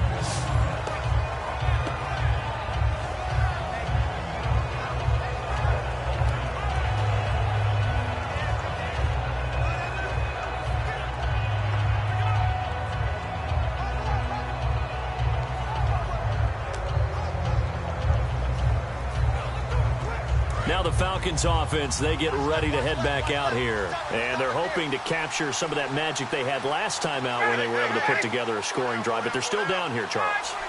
Not the major concern, though, because of what you talked about. They scored the last time out. They feel good about themselves. They feel like their game plan is now in effect. They know how to attack and what plays they want to put together. But they've got to keep it moving in the right direction because, as you did note, they are down on the scoreboard. You know, partner, 2 weeks ago before the season started, we made our Super Bowl predictions, and I can't even remember who you took. Who'd you take? I took Green Bay and New England. I went on a limb. You're looking good. Listen, yeah, I went on the strongest limb I could find. And right now, New England off to a 2-0 start. Who knows? I went on an equally safe limb. I went Steelers over the Panthers. Panthers were that week 1 loss, but Big Ben and company 2-0. Well, they only lost to the defending Super Bowl champs. That's acceptable on the road. He's going to hit his man out of the backfield, complete. It's a pickup of 15 and a fresh set of downs. And with that last play, he's now up over that 300-yard mark. And in today's NFL, it almost feels routine. And I hate that when you talk about a 300-yard passing game. To me, 300 yards still signifies excellence, and he's achieved that in this performance.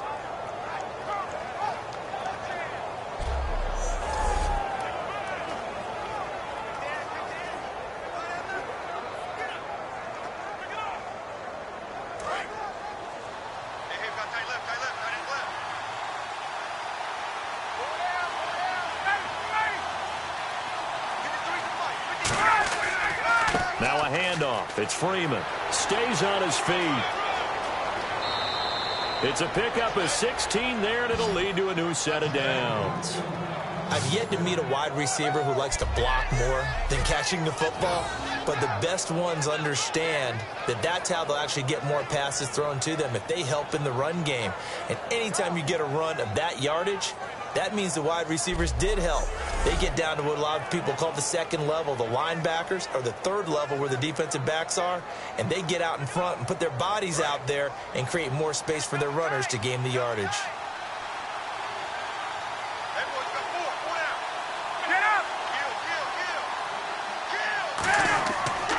Coleman. And he'll lose yardage on the play back at the 45-yard line. It's a loss of a yard there, and now second down. Well, that run wasn't very successful. They did have a big one on the previous play. So you get the sense that the offense is probing around, trying to find the ones that are going to work. And when they find them, they'll keep coming back to them.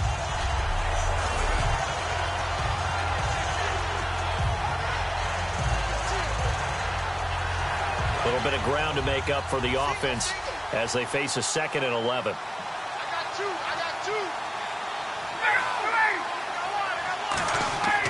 On second down, Ryan.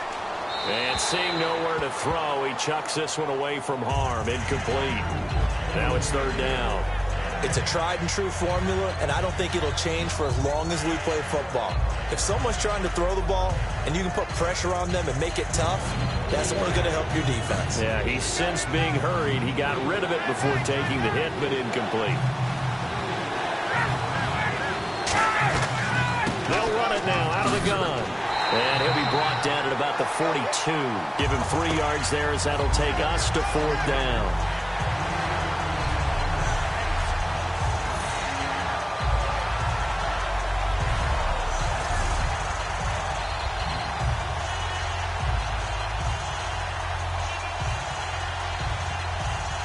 Here's Matt Bosher now. On for his second punt. He'd take a repeat of his first.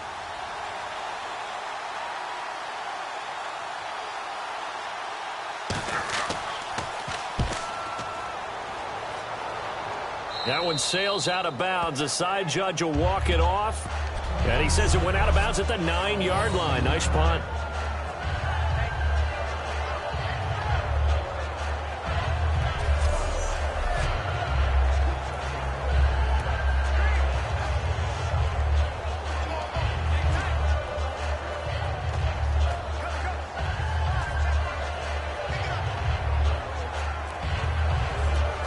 very tough spot here for the offense to start.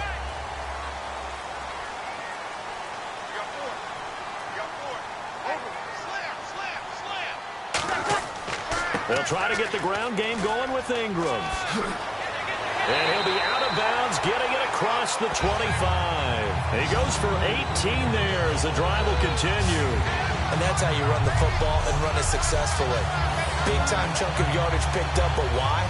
Offensive lineman won at the point of attack. Their leverage way better than the defenders. The low man wins when you're getting underneath and trying to move people. And that's exactly what happened on that play. The offensive line moved the defensive front, created space, and the end result, a fantastic run.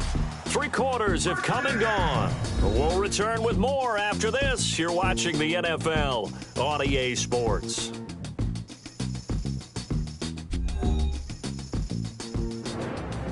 Back now here live in New Orleans. It's the Saints. They'll be looking to expand their lead here. They've got the football as we start the 4th.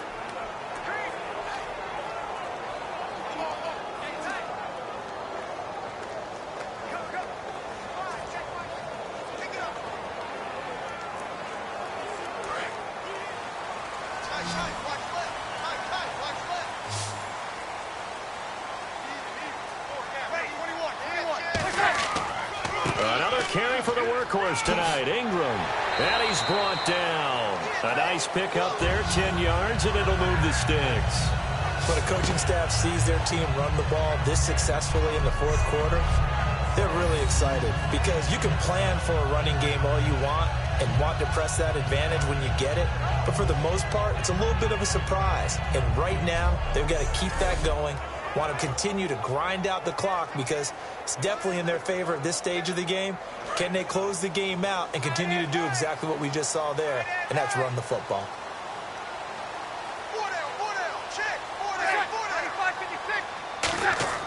Throwing on first down is Breeze. Thomas has got it, complete. 5 yards on the pickup, and that'll make this a 2nd down. Good throw, good catch, but I really like the route. The drag and being able to run away from defenders, hard to stick with them for that long. Yeah, better against man than zone, or? Better against man, because now you're running away from someone and you're not running into a defensive player in another zone. And a 20th carry now for Ingram. Try to find a lane, but instead he'll get back to the line of scrimmage and no more. Adrian Claiborne, the one who makes the stop. The 4th quarter here, they've got the lead. They want to keep it on the ground. That's what they're doing. Smart football. Keep the clock grinding. Keep it going. But you got to figure now, they're going to see more people stacked up at the line of scrimmage as they try and bleed it out. From the gun on 3rd down, Breeze. He's got time. This is caught. It's Cooks. And he's got the first down yardage before he's brought down at the 42. And that pickup of a first down, that's going to leave a mark because they really needed to stop them there, didn't they? So frustrating. Defensively, you're a play away from getting that football back here down late. Tough. Now they've got to find a way to create a turnover or takeaway. Otherwise, this one will probably get away from them. Another pistol look here. Now a play fake here on first down. He's going to float this one deep right side. And look at this. They get the turnover they needed. It's intercepted. It's Desmond Trufant. That was a really nice interception. I think it illustrates the differences between playing man and playing zone. When you're in man, all you're focused on is the receiver in front of you. But when you're in zone, you're allowed to read the quarterback's eyes and go to the ball. That's exactly what happened on that play.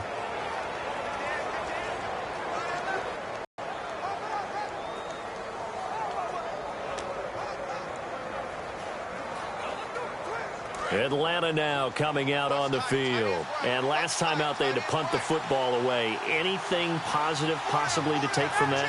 There always is when you're punting the football away. It doesn't sound like it because you're giving it up, but you've avoided a mistake. At least you didn't turn it over. You didn't turn it over, right? You're giving your defense a chance because you're punting the ball away, and they're set to go on the field as opposed to sudden change after a turnover. Wow, now you got to go out there and stop people. So, yeah, there's always something positive to be gained from it.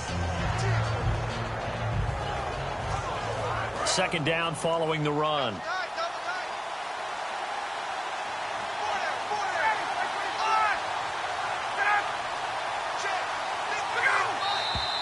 Now flags come flying in. One of the Falcons moved early. False start, offense.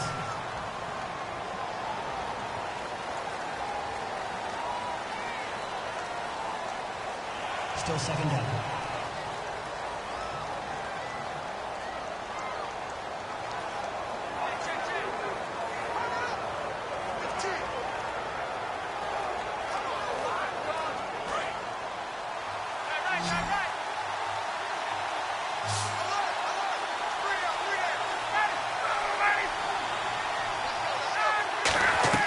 On second down, here's Ryan. Finding time. He's going to loft one deep left side here. Oh, this is taken in. It's complete. A big play there. Ryan to Jones. And even 60 yards. And at this stage, down in the second half, looks like they just wanted to find a way to get it in the hands of their playmaker, and they did. I think you're exactly right. I don't think the coordinator's looking at his play sheet and trying to figure out which play will work well. He's trying to figure out how to get the ball to the playmaker that you just described. Looking down at that sheet, you find people plays, not necessarily X's and O's, and that's exactly what they did there. Now Ryan on first down.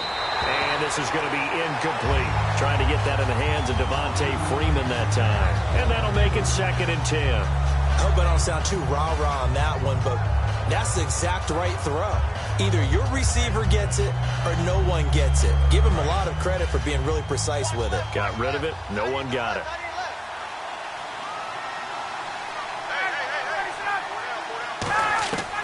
Second and 10. It's Ryan again. Incomplete, almost intercepted. They haven't picked him off yet. Would have been a great time for the first, but instead it's 3rd down. Pretty nice coverage there, but a missed opportunity for an interception. Let's face it, a lot of these defenders, they've got it all. Speed, athleticism, hands, a little bit questionable.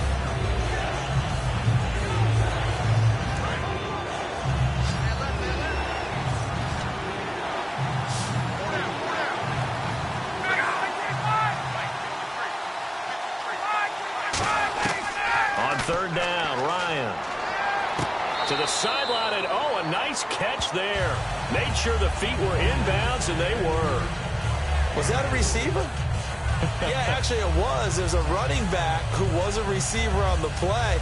Ike's been spending time in the receiver drills getting his feet down. Well, those guys out of the backfield, they got to be good, agile with their feet. He showed the agility there with a toe tap. No doubt about it. It's like he'd gone to ballet school. Got the toes down and stayed in bounds. And Bryant's kick is good. And the drive will wind up yielding 3.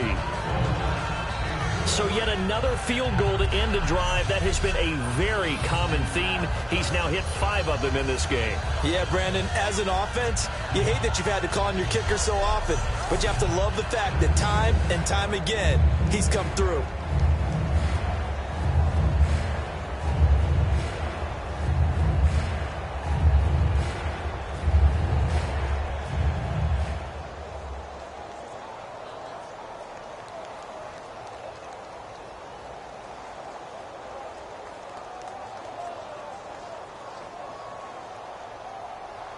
Here's Bosher to kick it away. This is taken at the 3. And he'll get it up to about the 26-yard line, just across the 25. Mark Ingram now gears up to help lead this offense back out there. And in the early going, the running game, as we see the numbers, it just wasn't on point. Well, now it's gotten more true to form.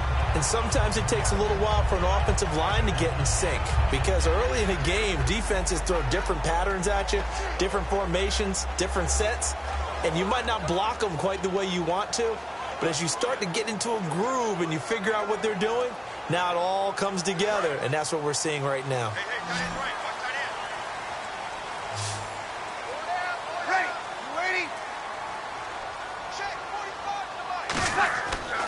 They'll try to run some clock with Ingram. And he's got room.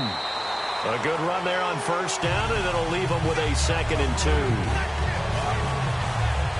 Well, they'll take that every time with a lead, first down, fourth quarter, getting 8 yards. You love that. They will take it, and you have to ask the defensive guys, why did you give it? I mean, you know the situation. You're down, have to stop them, have to get the football back, but 8 yards on first down puts them back on their heels.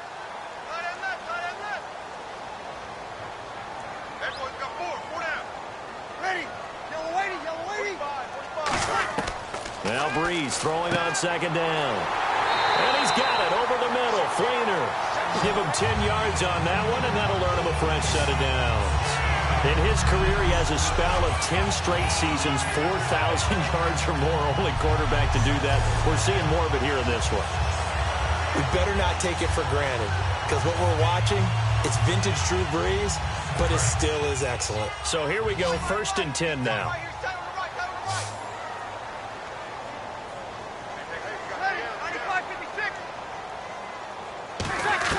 On 1st and 10, here's Breeze. Surveying the field. Oh, he's got a man wide open, complete. It goes as a pickup of 23. And the Saints are going to get a first down. All the yards, completions, just another play that's a feather in the cap of the great career of Drew Brees. And wasn't he supposed to be too small to be an effective quarterback in the NFL? Yeah, how'd that work out? Yeah, well, his footwork, I think, really sets him apart. Remember, he was a junior tennis champion. Beat Andy Roddick, the future U.S. Open champion, back when they were in the juniors. I think that footwork really helps him be the great quarterback he is now. So after that big play, let's see if they can catch their defense maybe on their heels.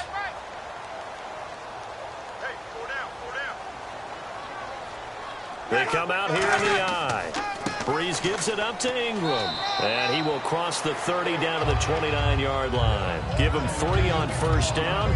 It'll set up a 2nd and 7.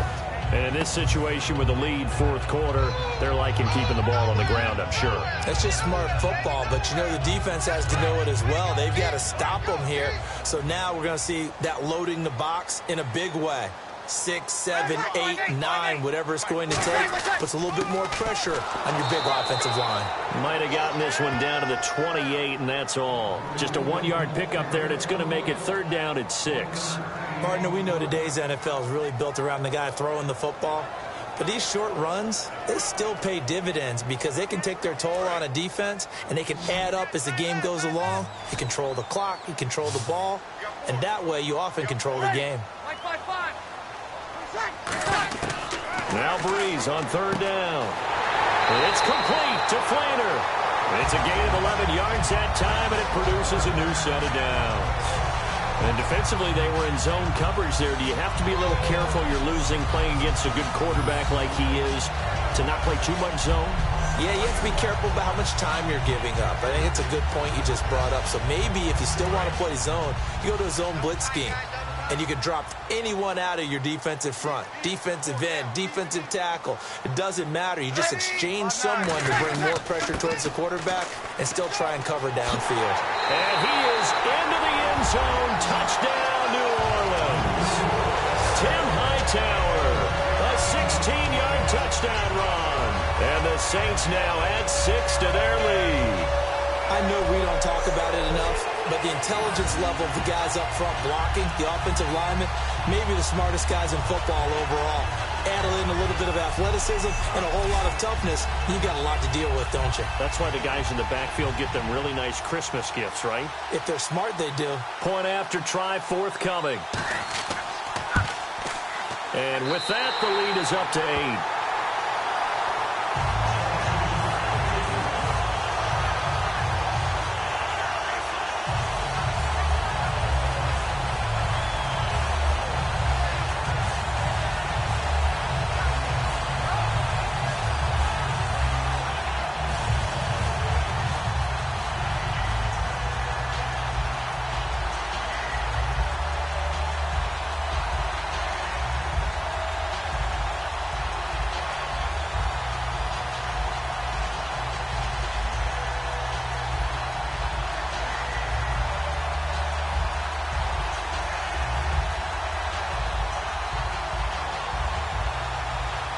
Morstead out now following the touchdown to kick.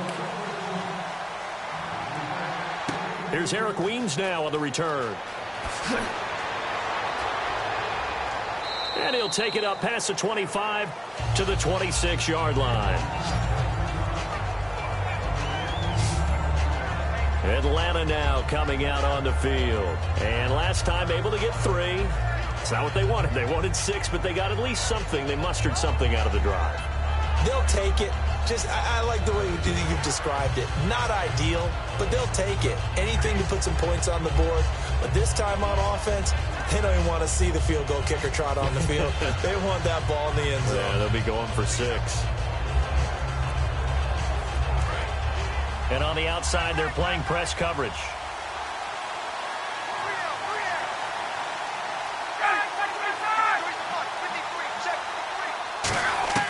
Throwing now, Ryan on first down.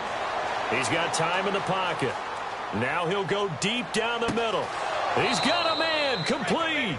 And he'll be taken down, but not before he gets into enemy territory. Well, we haven't been shortchanged on offense.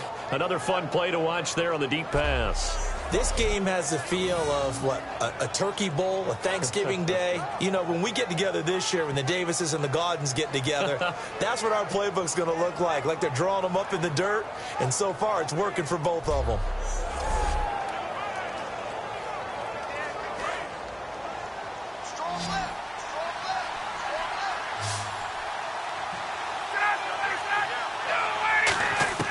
They'll throw on first down with Ryan.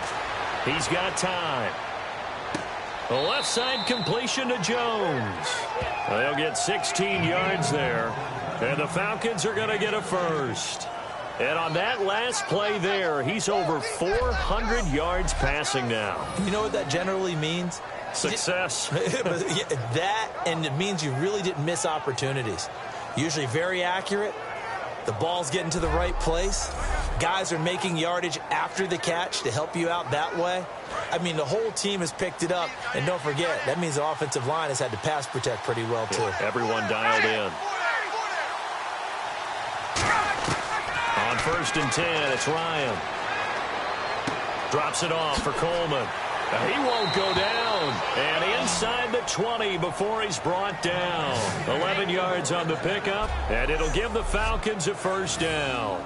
I think the best offenses love to get the ball to their running backs in open space because they have the ability to make people miss, and they also have the ability to run over people. And if you do that throughout the game, after a while, they might just run through some of those tackles and go a long way. Well, we saw him shed a nice tackle on that play.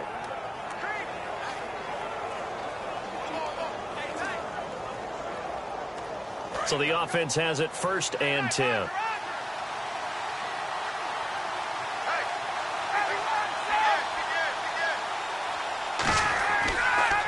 This is Coleman.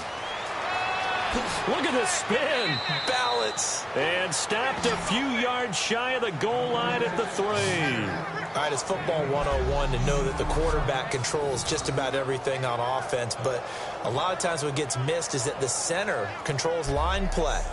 He has to communicate to the guards and the tackles what type of front they're facing, how they're going to block it, and what adjustments need to be made sometimes on the fly as a defense will shift. Give the center a lot of credit because for the most part, he's got big defensive linemen over his face all game long that he's got to try and block and protect his quarterback and create space for his runner. In this case, he did a really nice job of communicating and executing. Well, in that play, the expression, don't blink, you might miss something, certainly applied. That was fast. Defense diagnosed the play, and it was over in a heartbeat.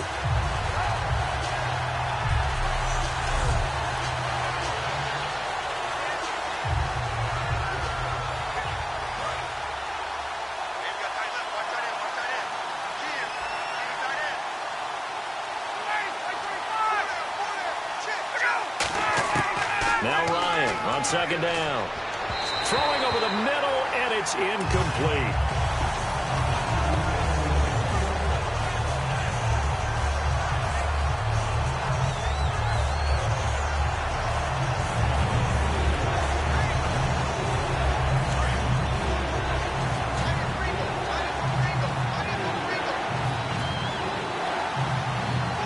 Extra DB defensively here. Big stop needed on 3rd and goal. He may be a blitzer. All kinds of time. And probably the wise decision there. No one open. He just throws it away. And that keeps the field goal on the table as it's 4th down.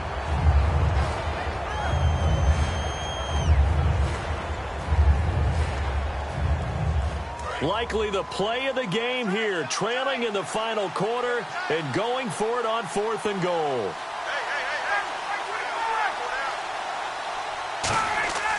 Here we go. It's Ryan on 4th down. Looking for Jones, and it's intercepted. Picked off by the safety, Kenny Vaccaro. And a big turnover there as his guys will get the football back. Well, Brandon, this is a former first-round pick, and he's been a bit of a disappointment in his career up till now, but he's still got room to grow. And this is an excellent play right here to come away with the football.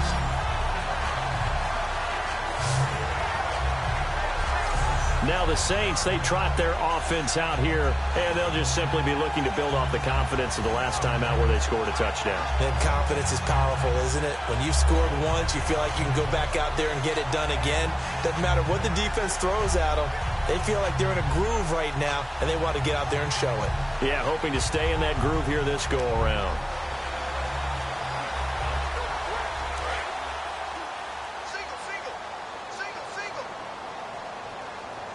Again, we'll see the pistol here.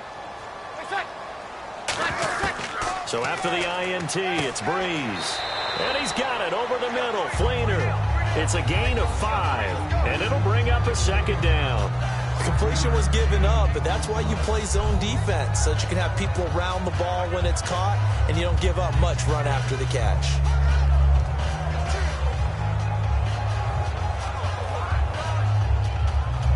Five yards left for the offense. It's 2nd down.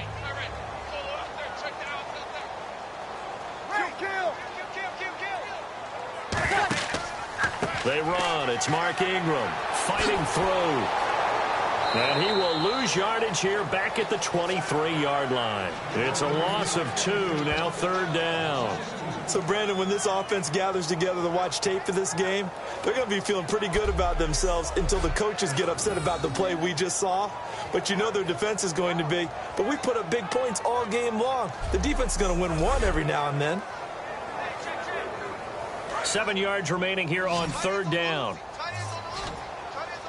They come out 5 wide, 3 of them to the right side. Now Breeze on 3rd down. This is caught. It's Cooks. And he's able to get the first before he's taken down at the 36. So he makes the grab and the change move forward. Nice job by the offensive line giving them time to complete that first down pass.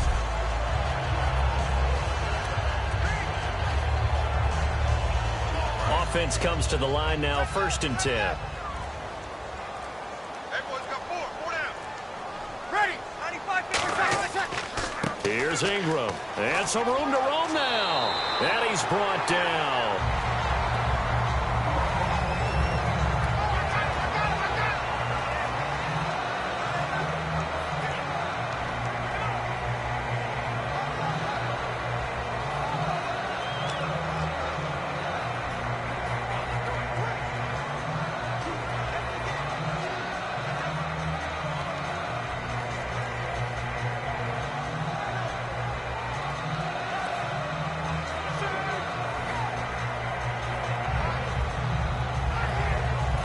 So they're leading. They have possession of the football, and certainly this is where they just want to milk the clock.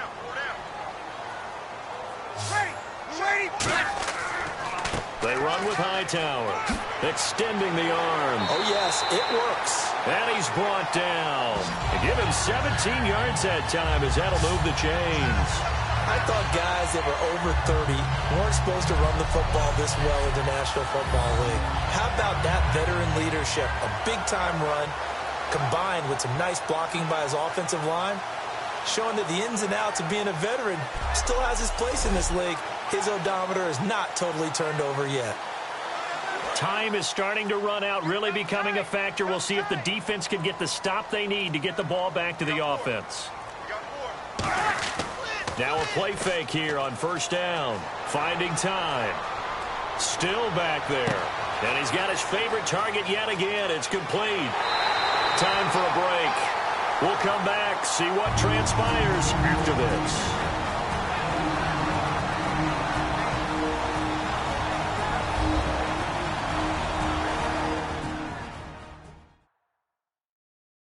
So it's Saints football as we get you reset.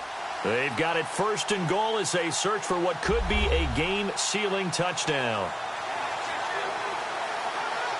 So after that big gain, let's see what else the offense has up its sleeve.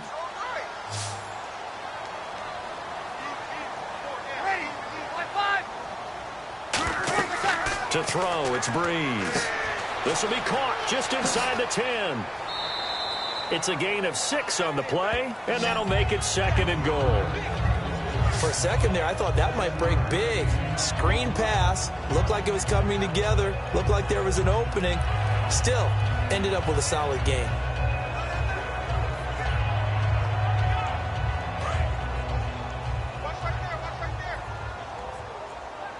You ain't going nowhere. Ready. Ready. Check Mike 45. Check Mike 45. Where's that? 2nd and goal to go now. They'll run it now out of the gun. And now a timeout defensively by the Falcons. It's just their first. They've got 2 more to use here in the final stages.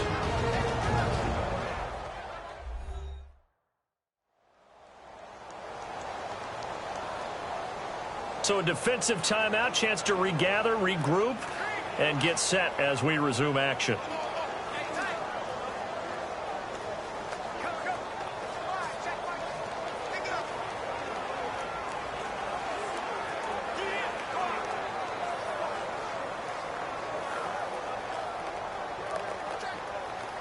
Line of scrimmage at the 4. Here's 3rd and goal.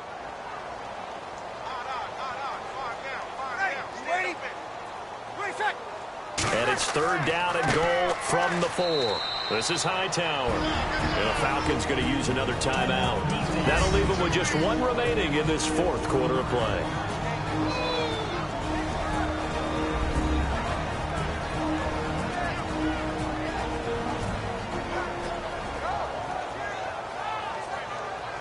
And now following that timeout, the defense back out onto the field.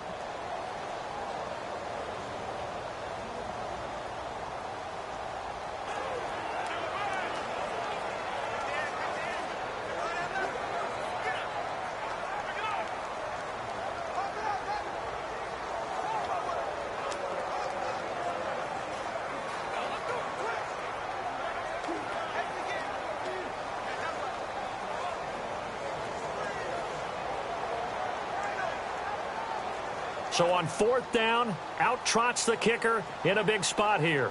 This to make it a 2-score game. And his kick is good. And that will bump the lead up to 11. So his 2nd field goal of the game, and that could turn out to be the big one. Yeah, you have to make them score twice to beat you, and that's not impossible. But here in the 4th quarter, push their backs clearly against the wall.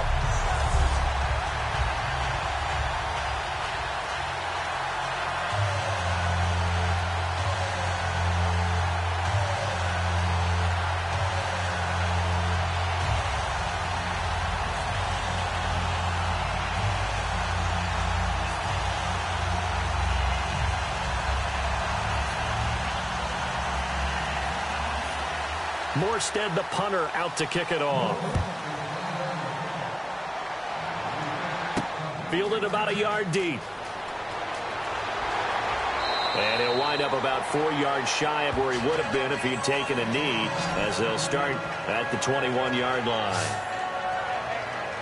Atlanta now coming out on the field. And the interception thrown in the red zone last time. We'll see if they can rebound. I just have to think the last thing he said as they went back out there was, don't do that again. What do you think? What do you think? Yeah, I think that. I think that not only did he say that, but he also told him, let's put it in the end zone that it's supposed to be in, all right? The end zone we're trying to score. I know we're being a little bit facetious here, but the bottom line is take care of the football, and everything else should flow from there. Quick lesson, never ask the play-by-play guy a question. Hey, you're my partner. I know you're right there with me. Trying to shake off the interception from the last drive. He'll look to throw. And Tammy with it over the middle. And he's brought down. It'll It'll go as a gain of 12. And the Falcons are going to get a first. And quickly they get to the line. They go play action here on first down. Surveying the field. Look at the time. He's going to let it fly. And that one falls incomplete. Looked like he might have had position there, but he couldn't hold on at second down. And when all else fails as a defender, when you're not there in the coverage, your best friend is exactly what we saw there. A big play shot taken by the offense. Unfortunately, it ended in a big drop.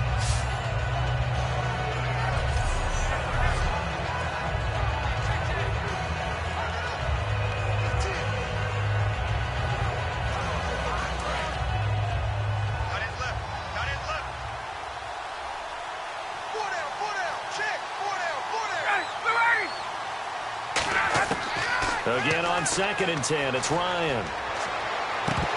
And his throw here's incomplete. We know it's not an easy job to go out and catch passes when people are trying to tackle you and knock the ball away. But the bottom line is, that's a pass he's got to have and a pass he should have caught.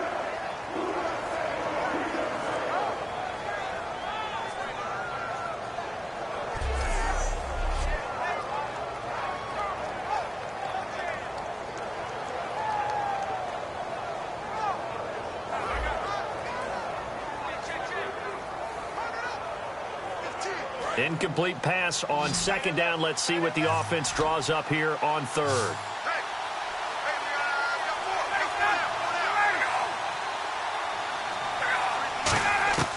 On 3rd down, Ryan.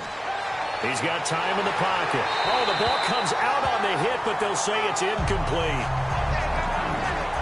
After that incompletion, I almost get the sense that he's going to look up at the booth and kind of look at us and say, hey, you guys got any suggestions? It's been that kind of game, hasn't it? They've had him on the run throughout. Yeah, and I get that you're trying to make a play here losing 4th quarter, but to throw when you're not set with pressure coming could have been an interception. Very much so, and it's been that kind of game for him. They've had him on the run, had him off balance. He's got to find a way to make some big-time throws down the stretch. They had to go for it with such little time remaining, and the Saints are going to get it back and in great shape. So with that, we can just about close the book on this one, Charles. Yeah, what's the old expression about slim and none? Well, Slim just left town on that They're one. down to none? Yes, exactly right. Out onto the field comes New Orleans. And last time they were able to churn some clock. They got the field goal, added onto their lead, but that was a drive that was so long, it should have ended in a touchdown. You know that's how they felt.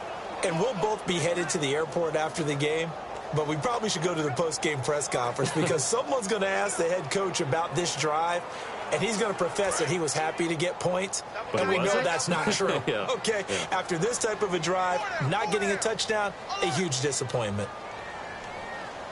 The Saints in victory formation now as they'll take the knee.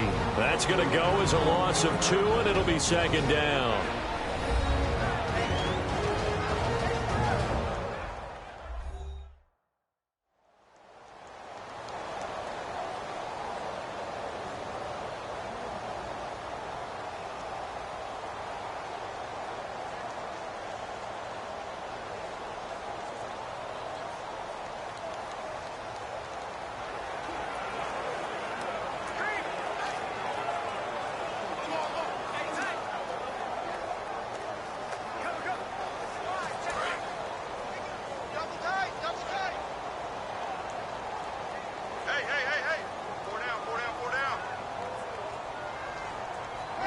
Victory very much in sight now as they'll take a knee. He lost 2 there, and it's 3rd down.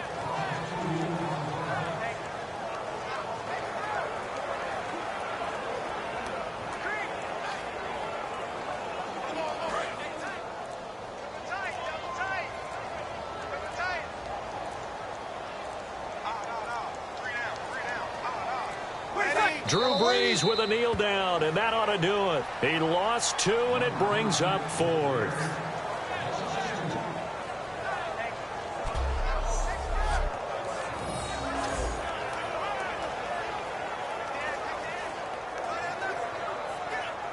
And with things looking pretty good on the scoreboard, they're going to keep the offense out there and go for it here on 4th.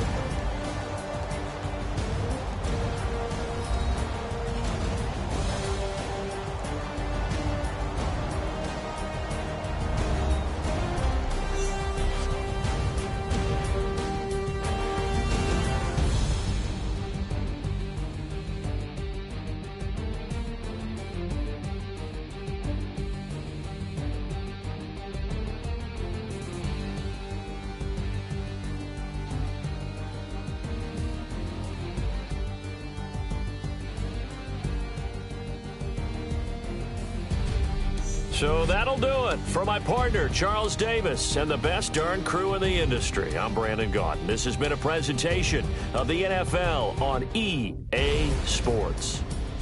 The Saints are winners here as we say so long from New Orleans.